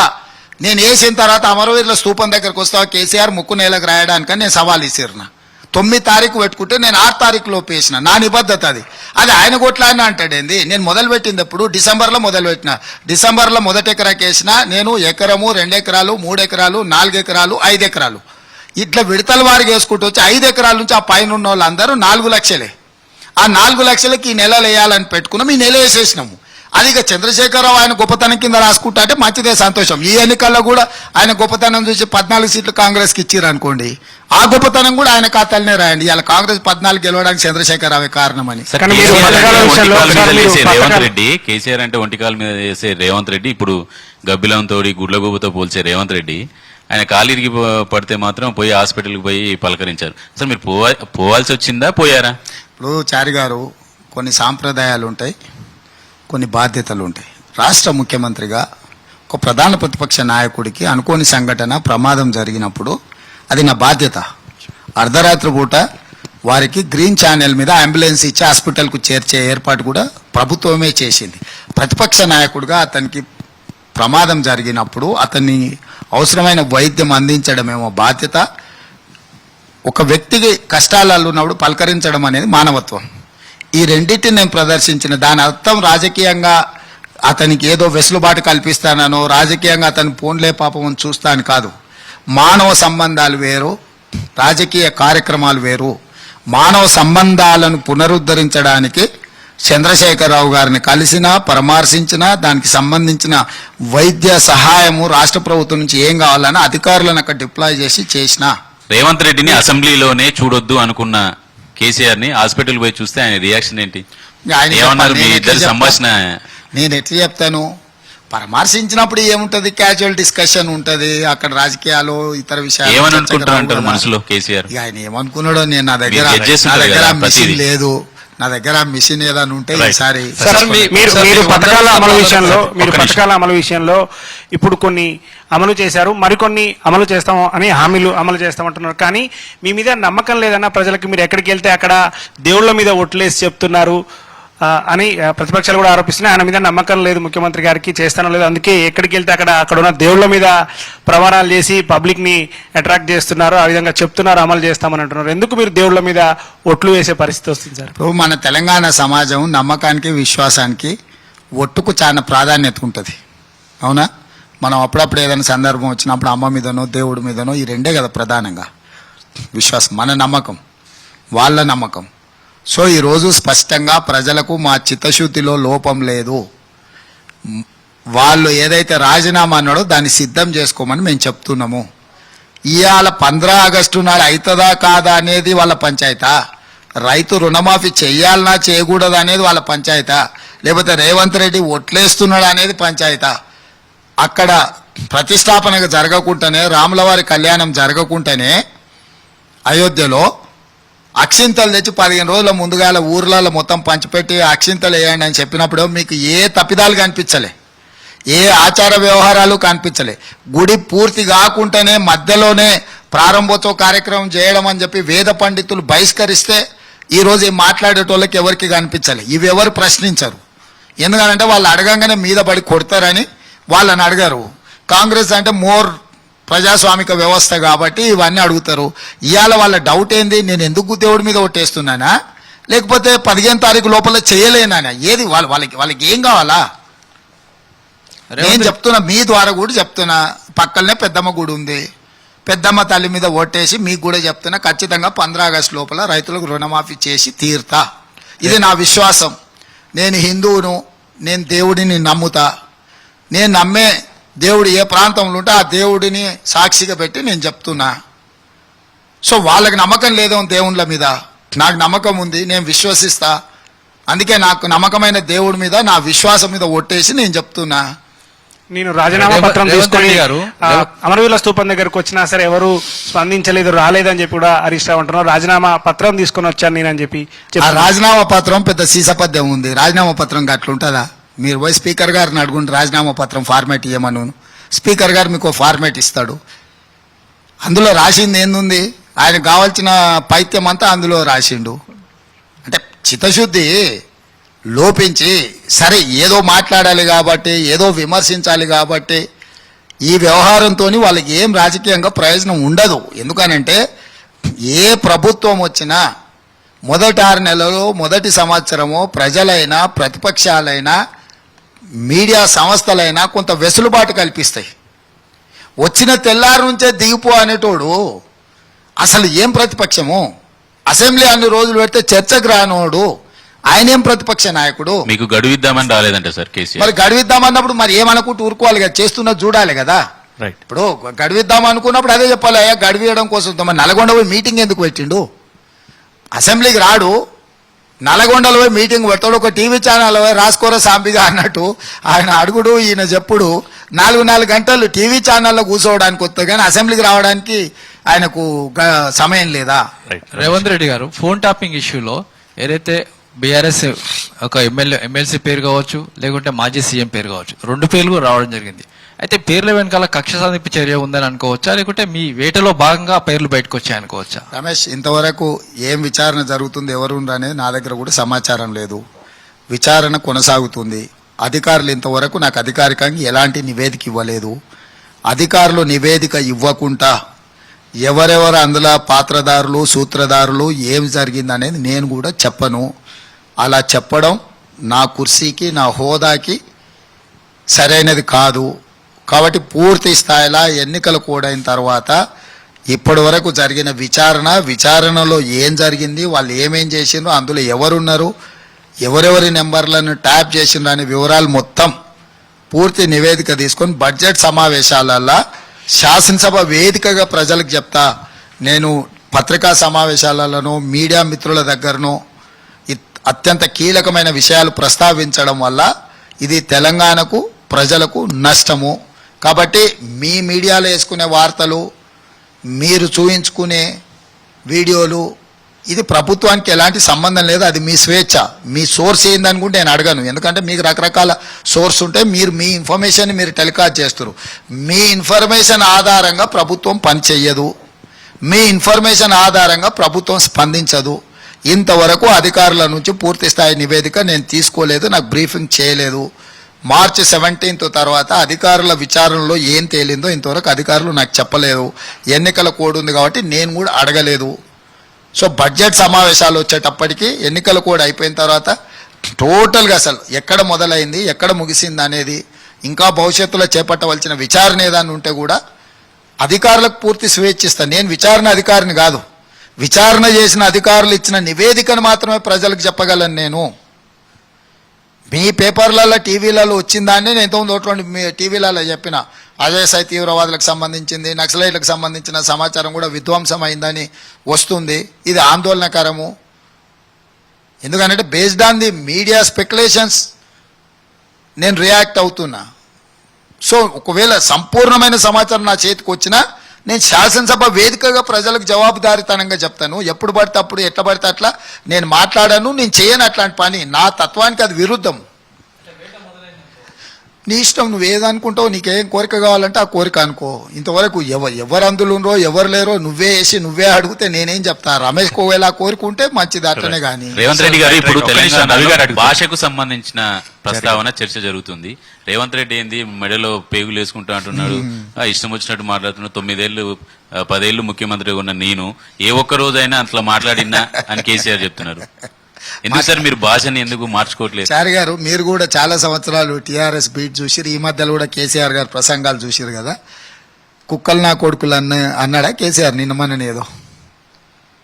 తర్వాత నల్గొండలో మాట్లాడేటప్పుడు ఏం మాట్లాడిండు అంటే, ఆయన ప్రతిపక్ష నాయకుడుగా వారు 15-20 సమావేశాలకు వెళ్ళి ఉంటారు మ్యాక్సిమం.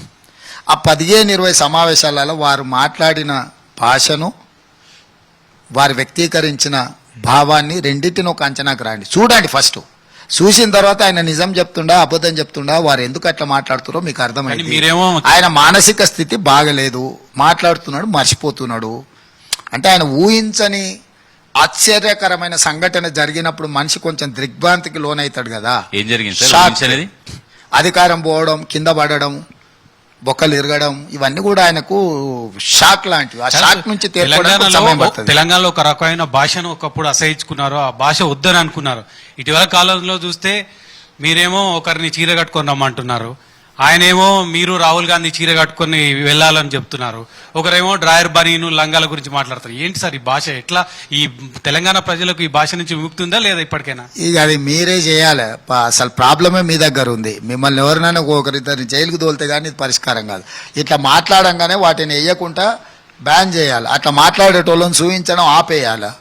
సోషల్ రెస్పాన్సిబిలిటీ మీ మీద ఎక్కువ ఉంది. మాకంటే పొలిటికల్ రెస్పాన్సిబిలిటీ, పొలిటికల్ మాకు అంబిషన్స్ ఉంటాయి. మీరు ఉన్నదే 4th ఎస్టేట్ అంటే సామాజిక బాధ్యత 100% అమలు చేయాల్సిన వాళ్ళు. సో ఈ జనాభా మాట్లాడుతుంటారు, మేము మాత్రం మీరు ఏయొద్దు, తప్పు. అట్లా మాట్లాడేటోళ్ళ భాష అట్లా వాళ్ళ ఏమంటారు ప్రసంగాలను కూడా మీరు నియంత్రించాలి, లేకపోతే నిషేధించాలి. అప్పుడే ఈ సమాజానికి బాధ తప్పుద్ది.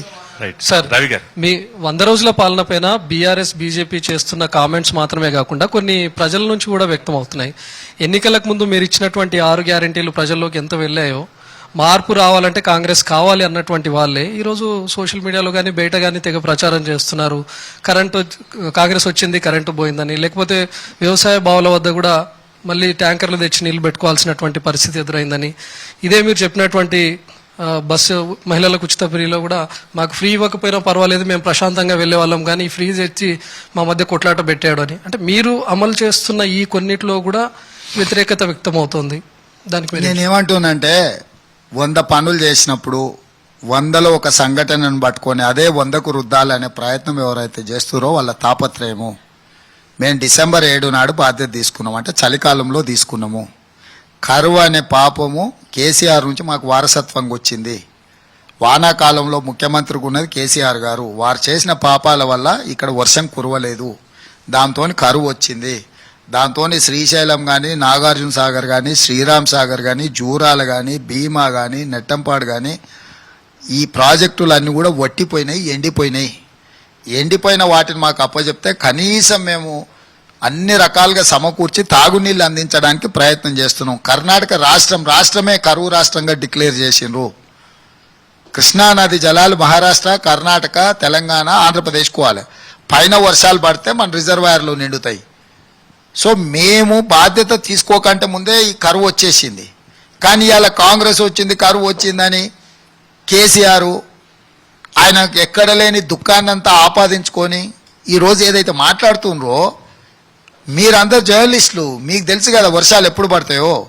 వర్షాలు జూలై నుంచి సెప్టెంబర్ వరకు పడతాయి, అక్టోబర్ నుంచి ఫిబ్రవరి వరకు చలికాలం ఉంటుంది, మార్చి నుంచి ఎండాకాలం స్టార్ట్ అవుద్ది. సో అంటే సీజన్స్ను కూడా తప్పుపట్టే విధంగా కాంగ్రెస్ వచ్చింది. నీ దరిద్రమే కరువును తెచ్చింది. నువ్వు చేసిన పాపాలతోని వర్షాలు కురవలే.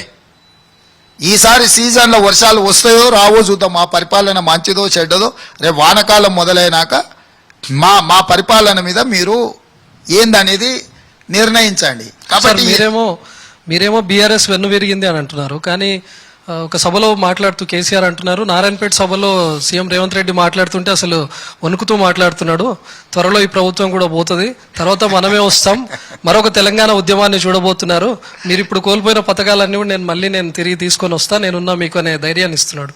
ఇప్పుడు పాపం కేసీఆర్ను చూసి నేను జాలి పడతా. ఎందుకంటే ఆయన వయసు కానీ, ఆయనకున్న పరిస్థితులు కానీ, కూతురు కూడా లేదు, జైలుకి వెళ్ళింది. ఒక మనిషికి మానసికంగా చాలా ఒత్తిడి ఉంటుంది. అధికారం కోల్పోయి, ఆరోగ్యం దెబ్బతిని, కిందపడి, నడుమిరిగి, కూతురు జైలుకు పోయి, ఒక మనిషికి ఒకేసారి ఇన్ని రకాల సమస్యలు వచ్చినప్పుడు అతని మానసిక పరిస్థితి బాగుండదు. ఏ మనిషికైనా ఇన్ని సమస్యలు ఒకేసారిగా చుట్టుముట్టడం అనేది నిజంగానే చేసిన పాపాలన్నీ ఒక్కసారిగా కట్టగట్టుకొని వచ్చినాయి. నేను సానుభూతి చూపిస్తాను, ఆయనను అంత సీరియస్గా తీసుకోవాల్సిన అవసరం లేదు. అంటే కేసీఆర్ గారికి ఎలాంటి పాత్ర లేదు ఇంకా తెలంగాణలో. ఎందుకంటే ఆ తెలంగాణ అనే పదాన్ని ఆయన పార్టీలో నుంచి ఎప్పుడైతే తొలగించిండో ఆయన ఈ సమాజానికి దూరం అయిపోయిండు. పేరు బంధం లేదు, పేగు బంధం లేదు తెలంగాణతోటి. కాబట్టి కేసీఆర్ను ప్రస్తావించడానికి, చర్చించడానికి పర్వాలేదు, కాకపోతే దానంతా సీరియస్గా తీసుకోవాల్సిన అవసరం లేదు. మీరు కేసీఆర్ ని పట్టించుకోవాల్సిన అవసరం లేదన్నారు, సానుభూతి చూపిస్తున్నారు.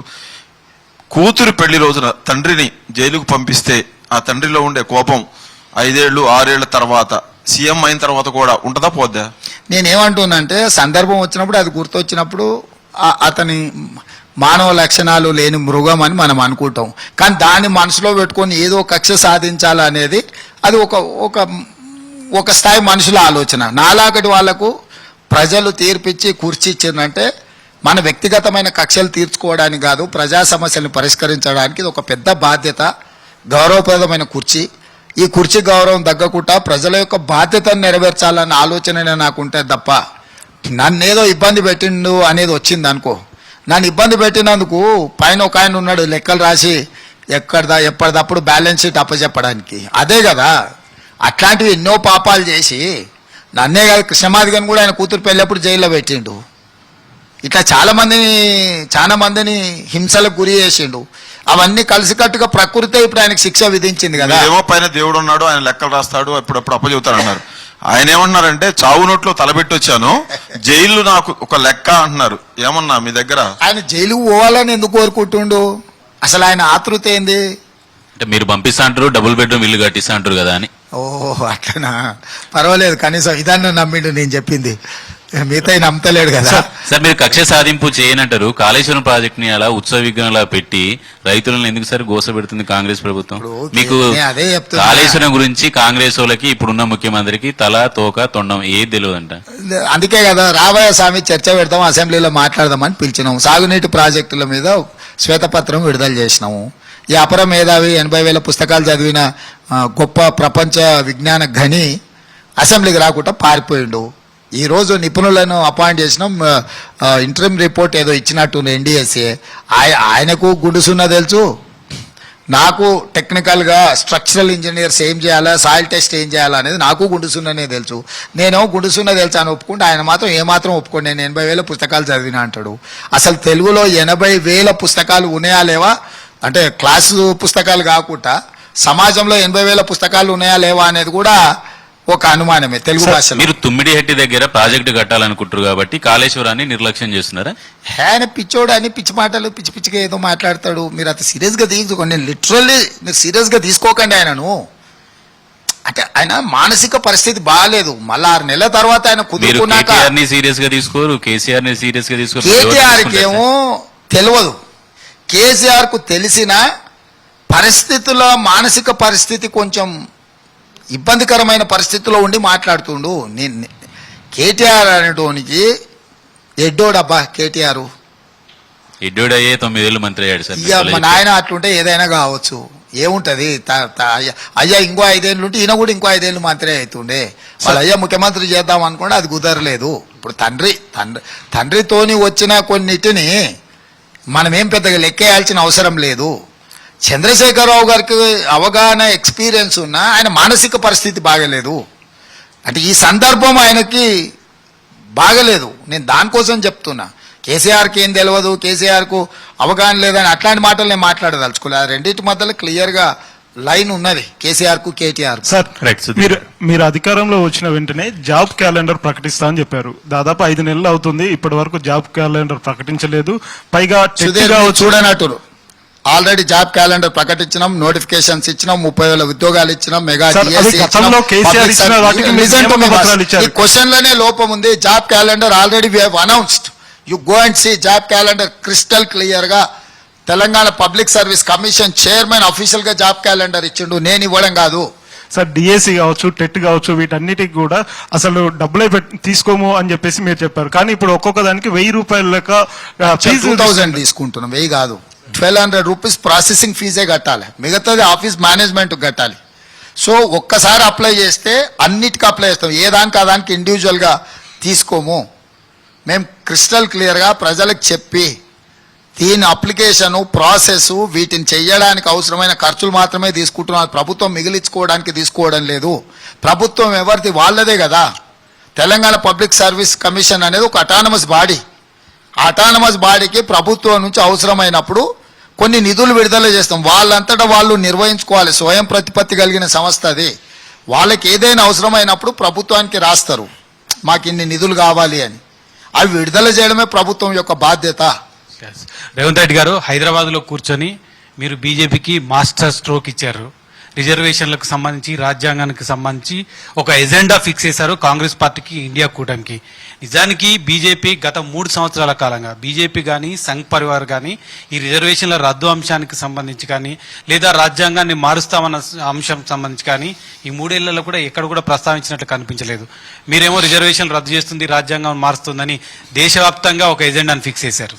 ఇప్పుడు రమేష్ గారు, నేనేమంటున్నాను, మీరు విననంత మాత్రాన వాళ్ళు ప్రస్తావించలేదని మీరు మాట్లాడితే తప్పు. ధర్మపురి అరవింద్ గారి ఇంటర్వ్యూ నేను కావాలంటే మీకు పంపిస్తా, స్పష్టంగా మారుస్తామన్నాడు. దుష్యంత్ కుమార్ రీసెంట్గా just 4-5 days back general secretary Bharatiya Janata Party చాలా కాటగారికల్గా చెప్పిన మేము మారుస్తాము అని.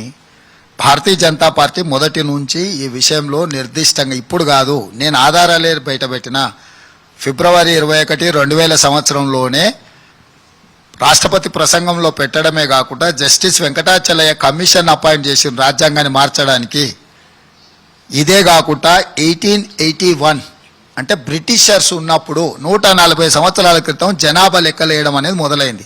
ప్రతి 10 సంవత్సరాలకు అంటే 1881లో మొదలైంది, 1891, 1901, 1911, 1921 టిల్ 2021 వరకు ప్రతి 10 సంవత్సరాలకు బ్రిటిషర్స్ ఉన్న 60 సంవత్సరాలు, స్వతంత్రం వచ్చినాక 70 సంవత్సరాలలో ప్రతి 10 సంవత్సరాలకు జనాభా లెక్కలు కట్టి పబ్లిష్ చేసేది సెన్సెస్ అంటే జనాభా లెక్కలు.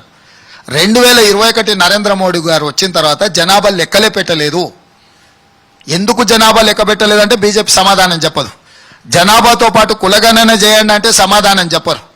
ఇవాళ సుప్రీంకోర్టు ఇచ్చిన గైడ్ లైన్స్ బీపీ మండల్ కమిషన్కు వ్యతిరేకంగా 1990sలో మండల్కి అపోజిట్గా కమండలం మీరు ఎందుకు తీసుకొచ్చిందా అంటే వారు సమాధానం చెప్పరు.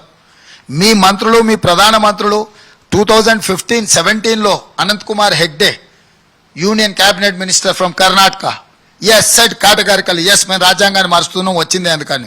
సుమిత్రా మహాజన్ 2019 లోక్సభ స్పీకర్ ఆవిడ స్వయంగా ఈ రిజర్వేషన్లు ఇంకెంతకాలం రద్దు చేయాలని చెప్పిందని ఆధారాలు తీసి నేను బయట పెట్టినా.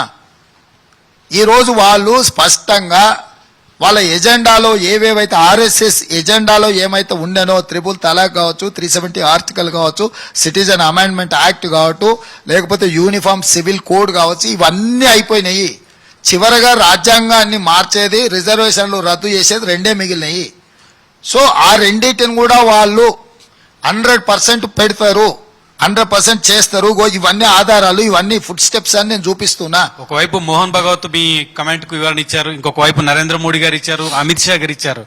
ఆ వివరణకు మీకు సంతృప్తి లేకనే అమిత్ షా వ్యాఖ్యల్ని వక్రీకరించి ఫేక్ వీడియో విడుదల చేశారా? దానికి Congress party social media responsibility తీసుకుంది, మీ పోలీసులే వాళ్ళని అరెస్ట్ చేశారు. ఎందుకు ఇది చేయాల్సి వచ్చింది? మరి నిజమైన రమేష్ గారు ఎవరు రెస్పాన్సిబిలిటీ తీసుకోవాలి? భారతీయ జనతా పార్టీ వచ్చి ఇక్కడ సైబర్ క్రైమ్ లో కంప్లైంట్ చేస్తే ఎఫ్ఐఆర్ చేసి వాళ్ళ అనుమానితులను ఎవరినైతే చూపించారో వాళ్ళని పిలిపించి వాళ్ళ టెలిఫోన్ గ్యాడ్జెట్స్ సీజ్ చేసి అరెస్ట్ చేసి కోర్టుకు పంపించినాము. ఇది విచారణలో తేలాల్సింది. బీజేపీ ఫిర్యాదు మేరకు యాక్ట్ చేసినాము, ఇది మేము సొంతంగా చేయలేదు. అంటే సో బీజేపీ నేను అడుగుతున్నా, బలహీన వర్గాల జనాభాలు మేము లెక్కేస్తామంటున్నాము, మేము వ్యతిరేకిస్తాం, చేయడానికి వీలు లేదని నరేంద్ర మోడీ అంటుండు. జనాభా లెక్కేయడాన్ని ఎందుకు బీజేపీ వ్యతిరేకిస్తుంది? మేము సుప్రీంకోర్టు ఇచ్చిన 9 మంది జడ్జిలు ఈ ధర్మాసనం ఇచ్చిన జడ్జిమెంట్ ఏంటంటే ఇప్పుడు బీసీలకు 27% రిజర్వేషన్ ఉంది. ఎందుకు 27 ఫిక్స్ అయింది? 15% ఎస్సీలకు, 7.5 అంటే 8% ఎస్టీలకు, 23 పోతే 50% పరిమితి దాటకుండా రిజర్వేషన్లు ఇవ్వాలంటే 27% అని ఫిక్స్ చేసిండ్రు. సో ఇవాళ 50% పరిమితి మేము జనాభా లెక్కన కులగణన చేసి 50% పరిమితిని మేము తొలగిస్తామని మా కాంగ్రెస్ పార్టీ మేనిఫెస్టోలో స్పష్టంగా మా రాహుల్ గాంధీ గారు పెట్టినరు. మోడీ గారు వ్యతిరేకిస్తుండ్రు. కారణం చెప్పండి. ఈ దేశంలో ఉండే ప్రజల యొక్క జనాభా కులగణన చేయడాన్ని భారతీయ జనతా పార్టీ ఎందుకు వ్యతిరేకిస్తుంది? 50% అప్పర్ లిమిట్ను తొలగించి బలహీన వర్గాల రిజర్వేషన్లు మేము పెంచుతామంటే ఎందుకు వ్యతిరేకిస్తుంది? ఈ పంచాయతీ ఎక్కడ మొదలైంది? బలహీన వర్గాల కులగణన చేస్తాము అని మేమంటే దాన్ని మేము ఆమోదించము, దాన్ని ఎట్టి పరిస్థితుల్లో వ్యతిరేకిస్తామని నరేంద్ర మోడీ గారు మాట్లాడడంతో వాళ్ళ హిడెన్ ఎజెండా లేదా గతంలో వివిధ సందర్భాలలో వాళ్ళు మాట్లాడిన అంశాలు లేదా 2000 సంవత్సరంలో ఎన్డీఏ అధికారంలో ఉన్నప్పుడు తీసుకున్న నిర్ణయాలు, జస్టిస్ వెంకటాచలయ్య కమిషన్ని 10 మంది జడ్జిలతో కూడుకున్న కమిషన్ నియామకము, ఇవన్నీ రోజు చర్చకు వచ్చినాయి.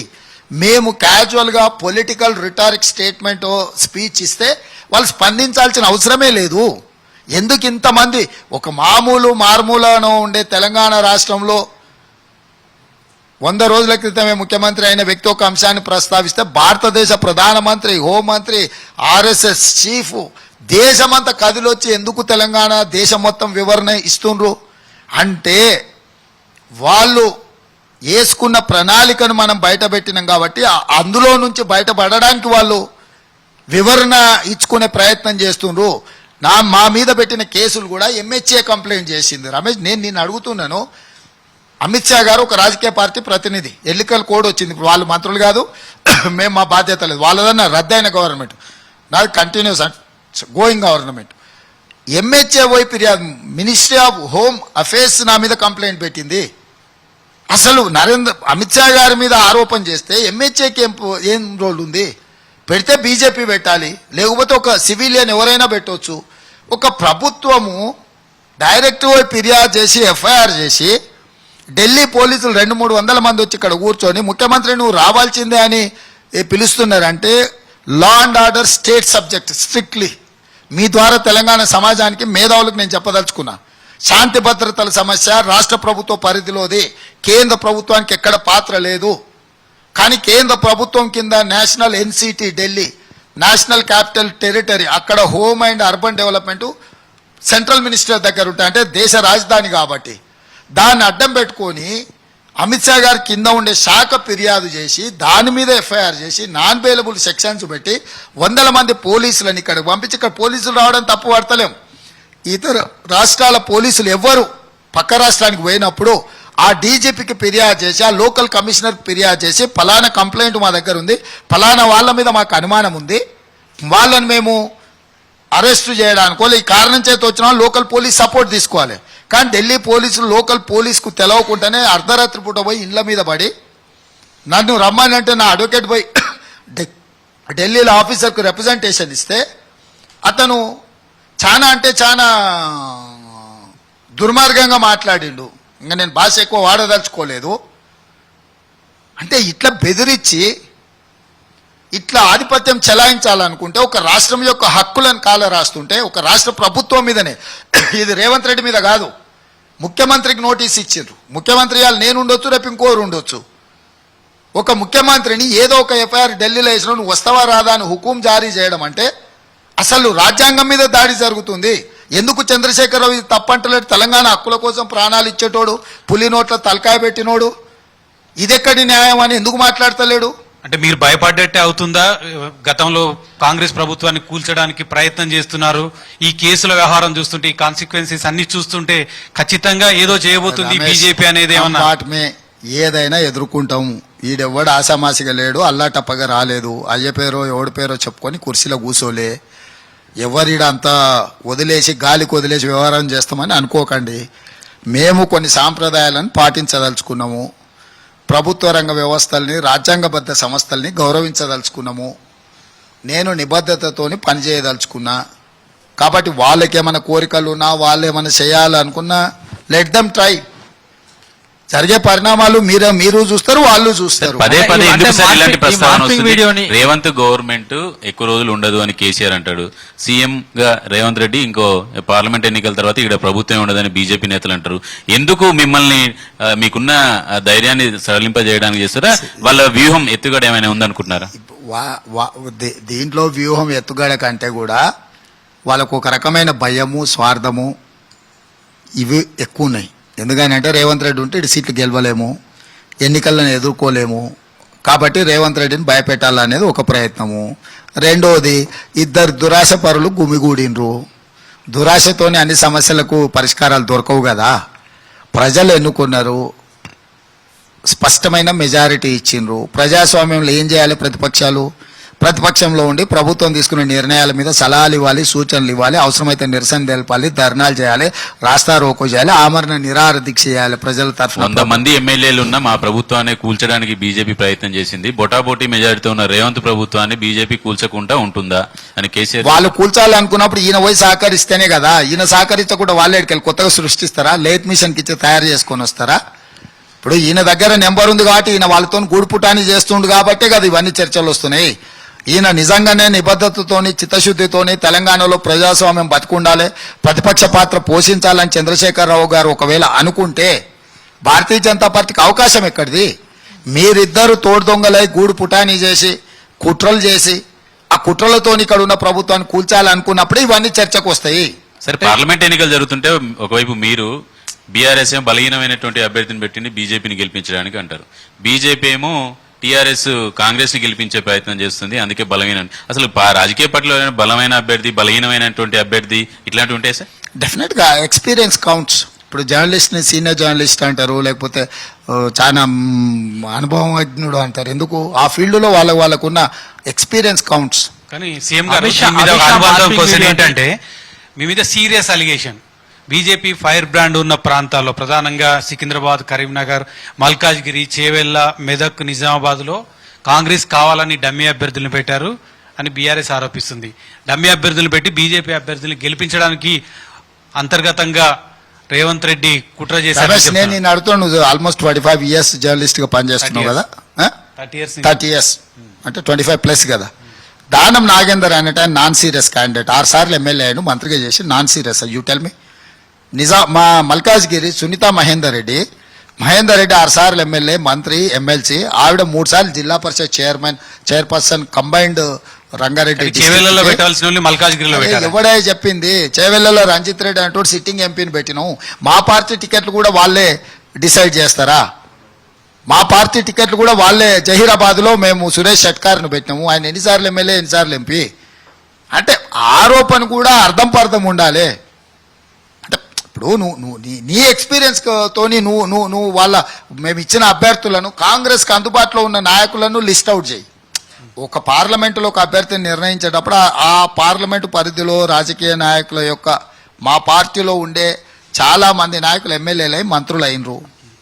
మిగిలిన మాకు అందుబాటులో ఉన్న నాయకులలో బెస్ట్ క్యాండిడేట్ ఎవరు మేము పిక్ చేస్తాము. సో ఇవాళ వాళ్ళు అంటే ఏం చేయాలనో దిక్కుదోసక మా మీద ఆరోపణలు చేయాలన్న ఆలోచనతో ఆరోపణ చేస్తారు. దీనికేమో ఆధారాలు లేవు. మీరేమో బీజేపీ దగ్గర సుపారీ తీసుకొని అభ్యర్థులు పెట్టారనేది మీరు బీఆర్ఎస్ మీద ఆరోపిస్తారు. 100% దానికి ఏమైనా ఆధారాలు ఉన్నాయా? ఉన్నాయి, 100%. ఎలక్షన్ క్యాంపెయినింగ్ చూడు. పోయినసారి మల్కాజ్గిరిలో నేను కంటెస్ట్ చేసిన 31 మీటింగులు పెట్టిండు కేటీఆర్ నన్ను ఓడించాలని. ఈసారి మొత్తం ఎన్ని మీటింగులు పెట్టిండు ఒకసారి చూడు. ఎక్కడైనా ఈటెలను రాజేందర్ను ఓడించమని కేటీఆర్ మాట్లాడిండా? ఈటెల రాజేందర్ ఎక్కడైనా కేటీఆర్ అవినీతి మీద ఫిర్యాదు చేసిండా? ఈటెల రాజేందర్ బీజేపీలకు 2.5 సంవత్సరాలు అయింది. కేసీఆర్ అవినీతి మీద సింగిల్ రిప్రజెంటేషన్ అని ఇచ్చిండా అమిత్ షాకో, నరేంద్ర మోడీకో? ఆయన మంత్రిగా ఉన్నప్పుడు ఆయన భూముల గురించి పుంకలుగా బీఆర్ఎస్ వాళ్ళు అన్నారు. ఆ తర్వాత హుజూరాబాద్ ఎన్నికలు అయిపోయిన తర్వాత ఎన్నికల తర్వాత ఆ టాపిక్ ఎప్పుడైనా మాట్లాడినరా? సో నేను బేస్డ్ ఆన్ ద ఎవిడెన్స్ నేను మాట్లాడుతున్నా, బేస్లెస్గా వాళ్ళు మాట్లాడుతున్నారు. నాకు వాళ్ళకు ఉన్న తేడా ఏందనంటే నేను కొన్ని ఆధారాలు చూపిస్తున్నా. ఇవాళ చేవెళ్ళ తీసుకో, కాసాని జ్ఞానేశ్వర్ గారిని అభ్యర్థిగా పెట్టారు. అక్కడ ఇన్ఛార్జ్ సబితా ఇంద్రారెడ్డి గారు ఎన్ని మండలాలు తిరిగి ఆవిడ జ్ఞానేశ్వర్ను గెలిపించమని ప్రచారం చేసిందో లెక్కది. మల్కాజ్గిరి ఎంతమంది కేటీఆర్ ఎన్ని అసెంబ్లీ నియోజకవర్గాలు తిరిగి సమావేశం పెట్టిండో లెక్కది. జహీరాబాద్ పార్లమెంటులో గాలి అనిల్ కుమార్ని అభ్యర్థిగా పెట్టిండ్రు. ఎన్ని సమావేశాల కేసీఆర్ కేటీఆర్ పోయొచ్చిండో లెక్కది. అంటే నువ్వు ప్రచారమే చేయకుండా ఆ ప్రాంతానికి సంబంధం లేని వాళ్ళని కూడా పెట్టి నేను ఎన్నికలు కొట్లాడుతున్నా, రేవంత్ రెడ్డి అడ్జస్ట్ అయ్యిండు. దీనికి ఏమైనా అర్థం పర్థం ఉండాలి కదా. ఒకవైపు బిడ్డని జైలుకు పంపించారు, అయినా కానీ బీజేపీకి బీఆర్ఎస్ సపోర్ట్ చేస్తుందంటారా? నేను జైలుకు పంపించినందుకు అంటలేను, బెయిల్ కోసమే 5 సీట్లు అప్పచెప్పిండు అని చెప్పిన. నేను నచ్చిన దాంట్లో నువ్వు చూడనట్టు నువ్వు జైలుకు పోయినందుకు కాదు, బెయిల్ రావడం కోసం 5 సీట్లు అప్పచెప్పిండు అని చెప్తున్నా. బిడ్డ బెయిల్ కోసము బీజేపీకి 5 పార్లమెంటు సీట్లు గెలిపిస్తానికి కేసీఆర్ గారు ఒప్పందం చేసుకున్నారు. దాంట్లో భాగంగానే ఈరోజు కేసీఆర్, కేటీఆర్, హరీష్ వాళ్ళ పర్యటనలను నియంత్రించుకున్నారు. వాళ్ళ ప్రాంతాలకు వెళ్ళడం లేదు. హరీష్ ఎన్నిసార్లు జహీరాబాద్లో పర్యటన చేస్తుండో చెప్పు, మెదక్ ఇడిచిపెట్టి. కేటీఆర్ ఎన్నిసార్లు మేడ్చల్, మల్కాజ్గిరిలో పర్యటన చేస్తుండో లెక్కది. సబితా ఇంద్రారెడ్డి గారు ఎన్నిసార్లు చేవెళ్ల పార్లమెంట్లో వారు పర్యటన చేస్తురో లెక్కది. మరి మీరు బెయిల్ రానిస్తారా? మా చేతులు ఎందుకు ఉంటుంది? 5 గెలిపిస్తారా, ఓడిస్తారా? 14 ఓడించాలా అనేదే లెక్క చంద్రశేఖర్. ఒకవేళ మీకు నచ్చినా నచ్చకపోయినా, వాళ్ళకు నచ్చినా నచ్చకపోయినా 14 సీట్లు గెలవడమే మా టార్గెట్. రాహుల్ గాంధీ గారిని ప్రధానమంత్రిగా చూడడమే మా లక్ష్యం. సార్, పార్లమెంట్ ఎన్నికల షెడ్యూల్ వచ్చిన రోజు మేము గేట్లు తెరిచాము, ఇప్పుడే గేట్లు తెరిచి వచ్చేసాము, ఇంకా పార్టీ ఎవరు ఉండరు అని చెప్పేసి మీరు అన్నారు. ఆ తర్వాత ఉత్తమ్ కుమార్ రెడ్డి అసలు 22 మంది ఎమ్మెల్యేలు వస్తున్నారు అన్నారు. ఏం సార్, గేటు ఒకేసారి ఎత్తి ఎమ్మటే దించేశారా? ఒకరిద్దరితో సర్దుకున్నారు? అట్లేం లేదు, సందర్భం వచ్చినప్పుడు వస్తుంది వరద మొత్తం. వ్యూహమా, వ్యూహాత్మకంగానే ఆపేశారు? ఎత్తుగాడ ఇది. ఏంటి సార్ ఎత్తుగడ? అది చెప్తే ఎత్తుగాడ ఎట్లయితుంది? అమిత్ షా ఆపేయాలని ఎత్తుగడేశారు. అమిత్ షా మార్పింగ్ వీడియోని తెలంగాణ పీసీసీ రెడీ చేసి డీఫేక్ ని తయారు చేసి దేశవ్యాప్తంగా వైరల్ చేసింది, అందుకే కేసు పెట్టామని చెప్పి ఎంహెచ్ఏ చెప్తుంది. అంతేకాకుండా ఆ నేపథ్యంలోనే మీకు ఒక నోటీస్ ఇవ్వడం జరిగింది, మేము పిలవడం జరిగింది. అది నిజంగా ఎవరు తయారు చేశారని మీరు అనుకుంటారు? నా తెలిసి అయితే ఎన్టీవీ చేసి ఉండాలని నేను అనుకుంటున్నాను. ఎందుకంటే ఇంత ఎక్స్పీరియన్స్ ఎవరికి లేదు, ఎన్టీవీ వాళ్ళే చేసి ఉండాలి. మాకెందుకు సో ఎవరు చేసిరో మాకెట్లా తెలుస్తుంది? విచారణ చేసినోడు చెప్పాలి. నేను డైరెక్ట్ ప్రెస్ మీట్ పెట్టే చెప్తున్నా వీళ్ళు రిజర్వేషన్లు రద్దు చేస్తారని. నాకు ఇంకా మార్పింగ్ చేయాల్సిన అవసరం ఏముంది? I'm charging against Bharatiya Janata party, Amit Shah and Narendra Modi. మీరు రిజర్వేషన్లు రద్దు చేస్తారు అని నేను డైరెక్ట్ గా ఛార్జ్ చేస్తున్నా, పిసిసి ప్రెసిడెంట్ గా, చీఫ్ మినిస్టర్ గా. నాకు ఇంకొకటి సపోర్ట్ ఎందుకు? నేను అఫీషియల్ గా చెప్పలేంది, నేను పరోక్షంగా ఏదో చేయాలనుకుంటే నువ్వు చెప్పేదంతా నా లెక్క. రెండవది, ఈ ఎన్నికల సందర్భంలో రెండు రాజకీయ పార్టీల మధ్యలో జరుగుతున్న ప్రచారాలు, దుష్ప్రచారాలకు ఎంహెచ్ఏకి ఏం సంబంధము? నా ప్రశ్న సింపుల్. ఇప్పుడు భారతీయ జనతా పార్టీని కుట్రపూరితంగా ఎన్నికల్లో దెబ్బతీయడానికి కాంగ్రెస్ ప్రయత్నం చేసింది అనుకో, బీజేపీ వాళ్ళు ఆల్రెడీ ఇక్కడ కంప్లైంట్ చేసి ఎఫ్ఐఆర్ అయ్యింది. తెలంగాణ బీజేపీ ఆల్రెడీ ఇక్కడ 27th రోజు కంప్లైంట్ చేసిండ్రు, సేమ్ డే ఎఫ్ఐఆర్ అయింది.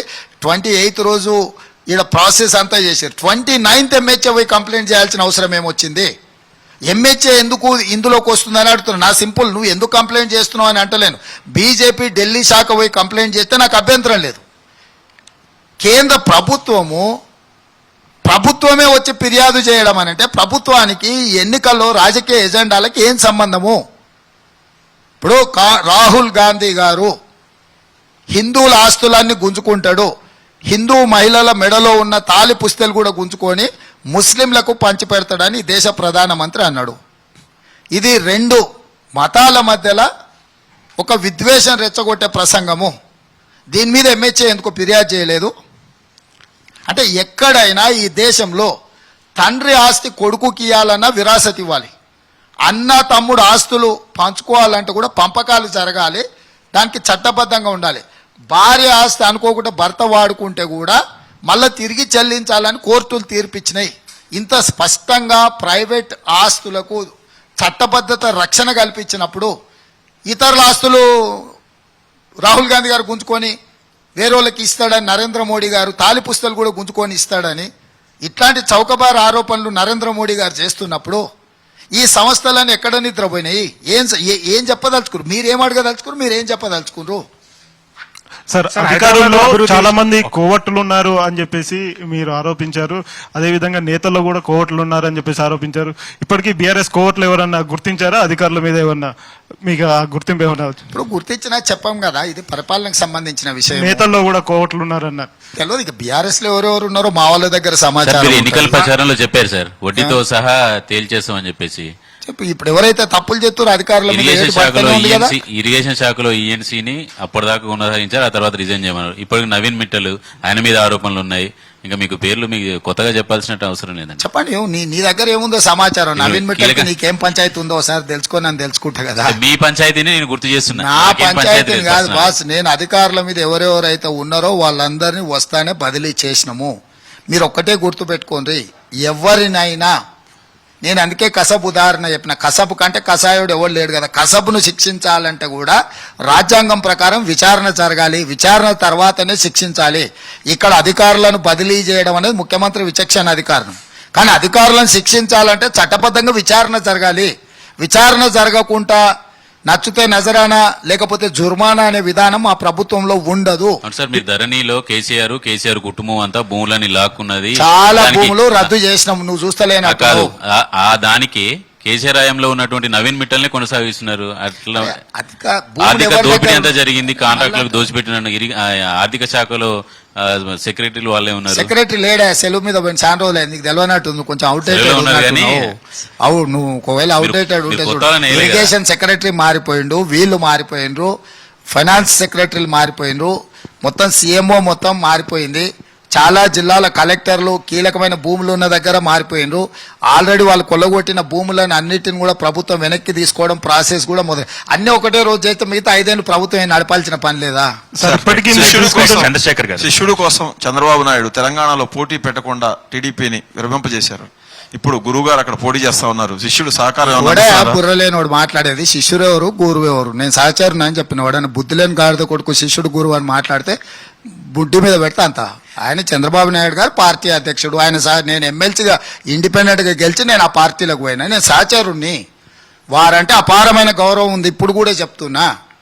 ఏమన్నా సహకారం అందిస్తున్నారా సార్? సహకారం ఎందుకు? నేను కాంగ్రెస్ పార్టీ, నా పార్టీ అధ్యక్షురాలు షర్మిల గారు ఉన్నారు. ఆమెను ముఖ్యమంత్రి చేయాలని వైజాగ్ పోయి ప్రచారం చేసి వచ్చిన. ఈ రోజు కూడా నేను చెప్తున్నా, ఈ రోజు కాకపోతే రేపైనా ఆంధ్రప్రదేశ్ రాష్ట్రానికి షర్మిల గారిని కాంగ్రెస్ పార్టీ తరఫున పార్టీని నిర్ణయిస్తే ముఖ్యమంత్రిని చేయడానికి నేను పనిచేస్తా. నేను నా పార్టీ కోసం పనిచేస్తా.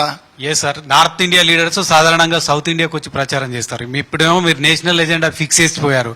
మీరు 13 తర్వాత ఎన్నికలు అయిపోయిన తర్వాత మీరు నార్త్ ఇండియా షెడ్యూల్ ఉంటుందా రేవంత్ రెడ్డి గారిది? ఏంది? నార్త్ ఇండియా షెడ్యూల్ పార్టీ ఆదేశిస్తా. బస్ ఇది నేషనల్ పార్టీ.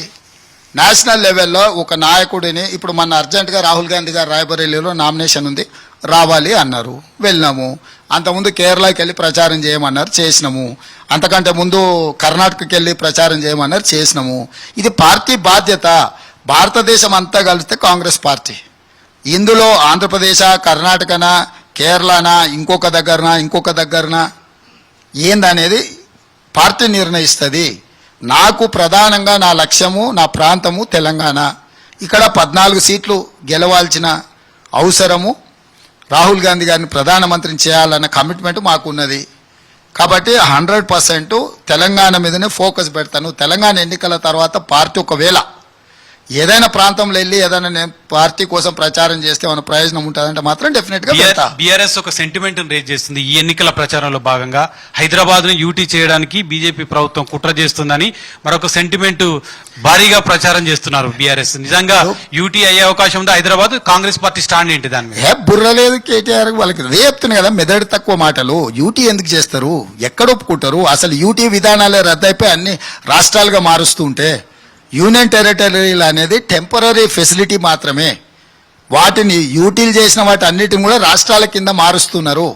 ఇవాళ చర్చనే లేదు. అంటే వాళ్ళకి అధికారం కోల్పోయిన నిజము ఆమోదించడానికి కష్టమైపోయి అన్ని పిచ్చి పిచ్చి గాలి మాటలు, గాలి వార్తలు మోసుకొని తిరుగుతున్నారు.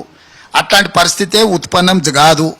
మరి నిన్నెప్పుడో మాట్లాడుతుండ్రు రేవంత్ రెడ్డి తెలంగాణ తీసుకొని పోయి ఆంధ్రప్రదేశ్లో కలుపుతాడని. ఎవడన్నా మెదడు ఉండేటోడు మాట్లాడే మాటలేనానే? ఎందుకు స్థాయి దిగజార్చుకుంటారు వాళ్ళు? అంటే ఈ రకంగా మాట్లాడడం వల్ల ఇన్నేళ్ల వాళ్ళ రాజకీయ అనుభవం కూడా అనాపైసకు పనికిరాకుండా పోయి సమాజంలో వాళ్ళను అంటే ఇంకా అసహించుకునే పరిస్థితి వస్తుంది. అందుకే నా సూచన, 10 ఏళ్ళు ప్రతిపక్షంలో ఉంటే ఏం సావరు, మనుషులు ఏం చచ్చిపోరు. ప్రతిపక్షంలో ఉన్నా కూడా అదొక బాధ్యతనే, ప్రజలు ఇచ్చిన గుర్తింపే. 10 ఏళ్ళు కాంగ్రెసే తెలంగాణలో అధికారం వెళ్తుందన్నారు. 10 ఏళ్ళు రేవంత్ రెడ్డి సీఎంగా ఉంటారా? అది నేనెట్లా చెప్తా? పార్టీ చెప్తుంది. కాంగ్రెస్ అధికారంలో ఎన్ని రోజులు ఉంటుంది మాత్రమే నేను చెప్పగలను. ఏ అవకాశం ఎవరికి ఎప్పుడు ఏ సందర్భం ఇవ్వాలో పార్టీ తీసుకుంటుంది నిర్ణయం. సిడబ్ల్యూసీ నిర్ణయం తీసుకుంటుంది, స్టేట్ పార్టీ ఎమ్మెల్యేస్ నిర్ణయం తీసుకుంటారు. పార్టీ ఎప్పుడు ఆదేశిస్తే అప్పటి వరకు కొనసాగడానికి నేను సిద్ధంగా ఉంటా. మీరేమో ఎలిజిబిలిటీ కోమటిరెడ్డి వెంకటరెడ్డి ఒక్కడికే ఇచ్చేశారు. ఇయ్యలేదా? ఆడ చర్చ ఏంది? చంద్రశేఖర్ గారు, జగదీశ్వర్ రెడ్డి గారు కోమటిరెడ్డి వెంకటరెడ్డి గారిని వాళ్ళ బ్రదర్స్ని ముఖ్యమంత్రి గారిని కాకాబట్టి కాళ్ళు పట్టుకొని మంత్రి పదవి తెచ్చుకున్నాడని ఆయన ఒక ఆరోపణ చేసిండు. నేను ఆ జిల్లా పర్యటన అయినప్పుడు జగదీశ్వర్ రెడ్డి గారు నీలాక ఆయన సారాలో సోడబోసే టైపు కాదు, తెలంగాణ కోసం ఆమరణ నిరాహార దీక్ష చేసిండు, మంత్రి పదవి రాజీనామా చేసి మళ్ళీ మంత్రి పదవి కూడా తీసుకోలేదు. వీళ్ళ అర్హతనే లెక్కించాల్సి వస్తే ఆయన ముఖ్యమంత్రి అయ్యే అర్హత కూడా ఉంది. కాబట్టి ఆయన పదవితోని మంత్రి పదవి తెచ్చుకోవాల్సిన అవసరం లేదు. కోమటిరెడ్డి వెంకటరెడ్డికి నీకు పోలిక పొంతన లేదు, నువ్వు పోల్చుకోక ఆయనతోనని చెప్పిన. సో వెంకటరెడ్డి గారికి ఉన్న అర్హతలను జగదీశ్వర్ రెడ్డి అనే అతను మాట్లాడడానికి అర్హత కూడా లేదు. ఏదైనా మీరు పీసీసీ అయినప్పుడు ఉన్నంత కోపం అప్పుడు ఇప్పుడేమో కోమటిరెడ్డి మీరు బాగా ఎవరితోనైనా చారి బాగా దోస్త్ అయ్యారు. అరే నాకు అందరు దోస్తులే. నా కాంగ్రెస్ పార్టీ నా కుటుంబము, జగ్గారెడ్డి, కుటుంబం పెద్దగా జగ్గారెడ్డి, కోమటిరెడ్డి, ఉత్తమ్ కుమార్ రెడ్డి ఎవరైనా కూడా అందరు నాతో మంచిగానే ఉండ్రు కదా. నా బాధ్యత వాళ్ళందరినీ కలుపుకొని వాళ్ళు చెప్పే విషయాలను అర్థం మీ చేసుకొని దారిలోకి వాళ్ళు వచ్చారా, వాళ్ళ దారిలోకి మీరు వెళ్ళారు? నేనే వాళ్ళ దారిలోకి వెళ్ళినా, అందుకే వాళ్ళు హ్యాపీగా ఉన్నారు కదా. రైట్ షారి గారు, మనకి సమయం కూడా ముఖ్యమంత్రి గారికి సమయం అవుతోంది కాబట్టి ముఖ్యమంత్రి గారు చివరిలో ఒక చిన్న 2 క్వశ్చన్స్ తో ఈ కార్యక్రమాన్ని ముగిద్దాం. ఒకటి ఏంటంటే, ఇటీవల బాగా అవునన్నా కాదన్నా సోషల్ మీడియాలో భావ ప్రకటన స్వేచ్ఛతో జరుగుతున్న మీమ్స్ కానివ్వండి, లేకపోతే అబద్ధపు ప్రచారాలు కానివ్వండి, లేకపోతే విపరీతమైన వ్యాఖ్యలు కానివ్వండి, ఇవన్నీ జరుగుతూనే ఉన్నాయి. వీటి వెనకాల రాజకీయ పార్టీలు ఉన్నాయని ఒకళ్ళపై ఒకళ్ళు విమర్శలు చేసుకుంటున్నారు. ఏంటి దీనికి అడ్డుకట్ట వేయాలంటే ఎటువంటి చేయాలి? మీరు ముఖ్యమంత్రి స్థాయిలో ఉన్నారు కాబట్టి, ముఖ్యమంత్రిగా ఉన్నారు కాబట్టి మీరేం చెప్పదలుచుకున్నారు? నేనైతే విస్తృతంగా చర్చ జరగాలని అంటున్నా. సోషల్ రెస్పాన్సిబిలిటీ, అకౌంటబిలిటీ, ఈ రెండింటిని ఫిక్స్ చేయాలా? ఎవరికి వాళ్ళు పెట్టేటోడు స్వేచ్ఛ అనుకుంటాడు. ఇతరులు మమ్మల్ని అవమానిస్తున్నారు, అభ్యంతకరంగా మాట్లాడుతున్నారని మనం అనుకుంటున్నాము. ఇది ఒక కొత్త ఒరవడి. దీని మీద చర్చ జరగాలి. ఎవరైనా కూడా బాధ్యతను విస్మరించో బాధ్యతారహితంగానో మాట్లాడడం కానీ లేకపోతే అట్లాంటి పెట్టడం కానీ మంచిది కాదు. ప్రతి వాడికి వ్యక్తిగత జీవితం ఉంటుంది, ప్రతి వాడికి వృత్తిపరమైన బాధ్యత ఉంటుంది. వ్యక్తిగత జీవితం వేరు, వృత్తిపరమైన బాధ్యత వేరు, సామాజిక బాధ్యత వేరు. ఈ మూడింటిని బ్యాలెన్స్ చేసుకొని ముందుకు వెళ్ళాలి. అది మీడియాకైనా, సోషల్ మీడియాకైనా, ప్రింట్ మీడియాకైనా, యాజ్ ఎ ఇండివిజువల్స్ అయినా, యాజ్ ఎ ఎలక్టెడ్ రిప్రజెంటేటివ్ ప్రజాప్రతినిధులం, ప్రభుత్వంలో ఉన్న పెద్దలమైనా మన అందరము ఈ సమాజాన్ని దృష్టిలో పెట్టుకొని సమాజం యొక్క ఆమోదం మేరకు పనిచేయాలి తప్ప సమాజమే అసహించుకునే విధంగా వ్యవహరించడం అనేది దీర్ఘకాలికంగా ఎలాంటి ప్రయోజనం ఉండదు. దాంతో ఎవరికీ ప్రయోజనం లేదు. దాంతో సమాజంలో మన గౌరవము పెరగదు. డెఫినెట్గా ప్రభుత్వం దీన్ని చర్చకు పెడుతుంది. ఇది జాతీయ స్థాయిలో తీసుకోవాల్సిన నిర్ణయం. ఎందుకు అని అంటే ఎక్కడి నుంచి అయినా జాతీయమే కాదు, అంతర్జాతీయ స్థాయిలో కూడా వేరే దేశంలో ఉండే కూడా గాలి మాటలు మాట్లాడి, హౌల మాటలు మాట్లాడి పోస్ట్ చేసేటోళ్ళు ఉంటారు. సో వాళ్ళని కూడా మనం దృష్టిలో పెట్టుకొని చట్టం చేయాలి. నేను ఎన్నో ఉంటా, ఏదో మాట్లాడతా, నేను ఏది మాట్లాడినా చెల్తుందని కూడా అనుకుంటే దాని లెక్క దానికి ఉంటుంది. సో ఫైనల్ గా తెలంగాణ ఇక లోక్సభ ఎన్నికలు జరుగుతున్న నేపథ్యంలో తెలంగాణ ప్రజలకు ఎన్టీవీ వేదికగా మీరేం చెప్పదలుచుకున్నారు? నేను చెప్పేది ఒకటే, 10 సంవత్సరాలు కాంగ్రెస్ పార్టీ అధికారంలో ఉంటుంది. ఎందుకు అంటే నేను ఒక హేతుబద్ధమైన వాదన ప్రజలకు చెప్పదలుచుకున్నాను. 94 నుంచి 2004 వరకు తెలుగుదేశం పార్టీ అధికారంలో ఉంది. 2004 నుంచి 2014 వరకు కాంగ్రెస్ పార్టీ అధికారంలో ఉంది. 2014 నుంచి మొన్న దిగిపోయే వరకు 2 సార్లు చంద్రశేఖరరావు ముఖ్యమంత్రిగా ఉన్నాడు. అంటే ఇక్కడి ప్రజలు ఏ రాజకీయ పార్టీకైనా 10 సంవత్సరాల అవకాశం ఇచ్చిన చరిత్ర మన కళ్ళ ముందు ఉంది. ఈరోజు తెలంగాణ సమాజాన్ని మేము ఒక బాధ్యతగా పరిపాలన అందించి 10 సంవత్సరాలలో చంద్రశేఖరరావు గారు చేసిన విధ్వంసం అనుకోండి, లేకపోతే వారు తీసుకున్న తప్పుడు నిర్ణయాలు అనుకోండి, పరిపాలనలో జరిగిన అవకతవకలు అనుకోండి, వీటన్నిటిని సరిదిద్ది తెలంగాణ సమాజాన్ని, తెలంగాణ రాష్ట్రాన్ని ప్రపంచ చిత్రపటంలో ఒక అభివృద్ధి చెందిన రాష్ట్రంగా, ఒక బృహత్తర ప్రణాళిక, రాబోయే వైబ్రెంట్ తెలంగాణ విజన్ 2050 ప్రణాళిక, ఒక 100 సంవత్సరాలకు ఈ రాష్ట్రానికి అవసరమైన ప్రణాళికల్ని రచిస్తున్నాము. ఆల్రెడీ కన్సల్టెంట్స్ను అపాయింట్ చేసినాం. ఇతర దేశాల నుంచి కూడా నిపుణులతో చర్చలు జరుగుతున్నాయి. ఈ జూన్ తర్వాత ఈ ప్రణాళికలన్నీ కూడా ఒక 6 నెలల లోపల వేగవంతంగా కంక్లూడ్ చేసుకొని నెక్స్ట్ 10 years వాటికి రోడ్ లే డౌన్ చేస్తాం, మ్యాప్ లే డౌన్ చేస్తాం. అంటే నెక్స్ట్ 100 years ఏం జరగాలి, తెలంగాణకి ఏం అవసరం ఉంది. నిజంగానే మొన్న డిసెంబర్ 3 నాడు తెలంగాణ రాష్ట్రం ఏర్పడితే కొత్త రాష్ట్రానికి ఏం ప్రణాళికలు వేసుకోవాలనో మా దృష్టిలో అదే ప్రణాళికలు వేసుకుంటున్నాము. చంద్రశేఖరరావు పరిపాలించిన 10 సంవత్సరాలు కూడా ఉమ్మడి రాష్ట్రంలో జరిగిన విధ్వంసానికంటే కూడా వేగవంతమైన విధ్వంసం జరిగింది. మేము దీన్ని కూడా అందులోనే కలిపినాము. మా లెక్క cut off date December 9th, 2023. అక్కడి నుంచి December 9th, 2033 వరకు ఒక 10 సంవత్సరాలు. ఈ 10 సంవత్సరాలలో ఒక బ్రహ్మాండమైన ప్రణాళికను రచించుకొని ఆ ప్రణాళిక ద్వారా సంక్షేమం కావచ్చు, అభివృద్ధి కావచ్చు, డెవలప్మెంట్ కావచ్చు, డెవలప్మెంట్లో ఐటీ పరిశ్రమలు కావచ్చు, ఫార్మా పరిశ్రమలు కావచ్చు, లేకపోతే హాస్పిటల్స్ కావచ్చు, స్పోర్ట్స్ కావచ్చు, ఎడ్యుకేషన్ కావచ్చు, వివిధ రంగాలకు మన దగ్గర ఉండే అంటే ఆర్గానిక్ ఫుడ్, అగ్రికల్చర్ కావచ్చు, వీటన్నిటిని కూడా సహేతుకంగా హేతుబద్ధత కల్పించి అవకాశాలు కల్పించి రైతులు పండించే పంటకు గిట్టుబాటు గిట్టుబాటు ధర కూడా లాభసాటిగా లాభం వచ్చే విధంగా దాన్ని మార్చి అన్ని వసతులు ఏర్పాటు చేసి అంతర్జాతీయ స్థాయిలో పెట్టుబడులు ఈ రాష్ట్రానికి ఏ వచ్చినా పెట్టుబడులకు రక్షణ కల్పించడం ప్రభుత్వం ప్రాథమికంగా బాధ్యత తీసుకుంటుంది. పెట్టుబడులు పెట్టే వాళ్లకు అన్ని అనుమతులు సింగిల్ విండో కింద ఇవ్వాలనుకుంటున్నాము.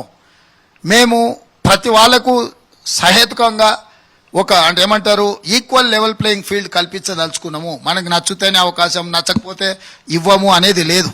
రాష్ట్రానికి ప్రయోజనం ఉండి నిరుద్యోగ యువకులకు ఉద్యోగ ఉపాధి అవకాశాలు కల్పిస్తారు, రాష్ట్రం యొక్క ఆర్థిక పరిస్థితి మెరుగుపడుతుంది, అభివృద్ధి జరుగుతుంది అంటే వాళ్ళందరికీ అవకాశాలు ఇవ్వాలనేదే మా ప్రభుత్వం యొక్క లక్ష్యము.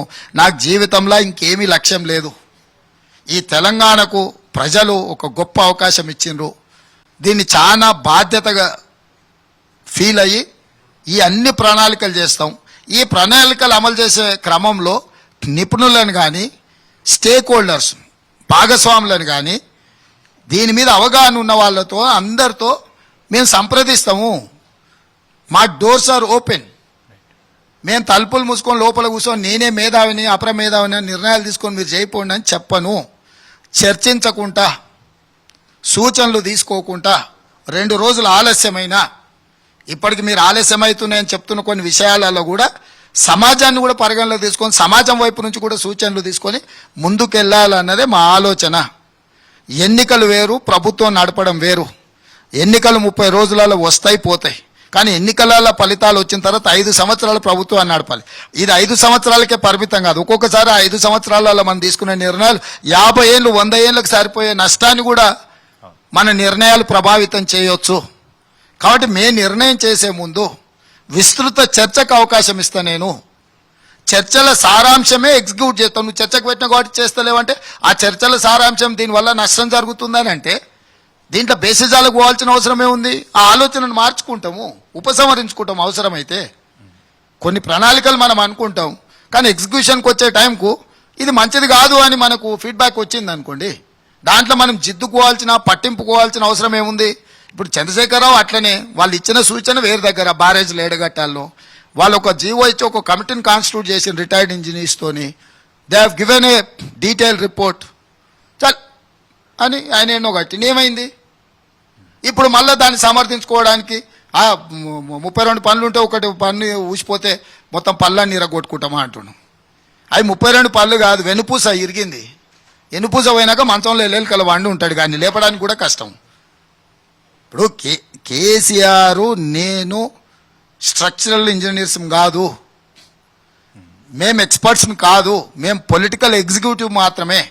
మేము బ్యారేజ్ కట్టాలనుకుంటున్నాం, పంపులు పెట్టాలనుకుంటున్నాం, దాంతో నీళ్లు లిఫ్ట్ చేయాలనుకుంటున్నాం, ఆ నీళ్లు పొలాలకు పంపాలనుకుంటున్నాం. ఇది ప్రభుత్వం యొక్క విధానపరమైన నిర్ణయం. దీన్ని ఎగ్జిక్యూట్ చేయాల్సింది మొత్తము ఎక్స్పర్ట్స్. వానికి స్పేస్ ఇవ్వాలి పని చేయడానికి, వాళ్ళకి స్పేస్ ఇవ్వకుండా ఆ పని కూడా మనమే చేస్తే చివరికి కుక్క పని గాడిద చేస్తే నడ్డిరిగింది అంటారు చూడు. ఇప్పుడు ఆ కథ అయింది. కాబట్టి రాష్ట్ర ప్రజలకు నేను విజ్ఞప్తి చేస్తున్నా, మేము ఉన్నంతకాలం జవాబుదారీతనంగా పనిచేస్తాము. సరే, కేంద్ర ప్రభుత్వం రాష్ట్ర ప్రభుత్వాలు వాటి మధ్యలో ఒక రిలేషన్ ఉండాలి, వ్యక్తుల మధ్యలో సత్సంబంధాలు ఉండాలి. వాటిని పునరుద్ధరించడానికి, వాటిని కొనసాగించడానికి నా వైపు నుంచి ఎప్పుడు ప్రయత్నం చేస్తూనే ఉంటా. Right, thank you so much Revanth Reddy గారు. మీ విలువైన సమయాన్ని మాకు కేటాయించి ఈరోజు క్వశ్చన్ అవర్లో పాల్గొని మా ప్రశ్నలకి సమాధానాలు అందించేందుకు మా టీం ఎన్టీపీ తరఫున మరొకసారి మీకు ధన్యవాదాలు తెలియజేసుకుంటాం. And all the best. Thank you so much. ఇక ఇది తెలంగాణ రాష్ట్ర ముఖ్యమంత్రి వర్యులు రేవంత్ రెడ్డి గారితో క్వశ్చన్ అవర్. తిరిగి మరో రాజకీయ నేతతో క్వశ్చన్ అవర్లో మళ్ళీ కలుసుకుందాం. Stay tuned to NTV.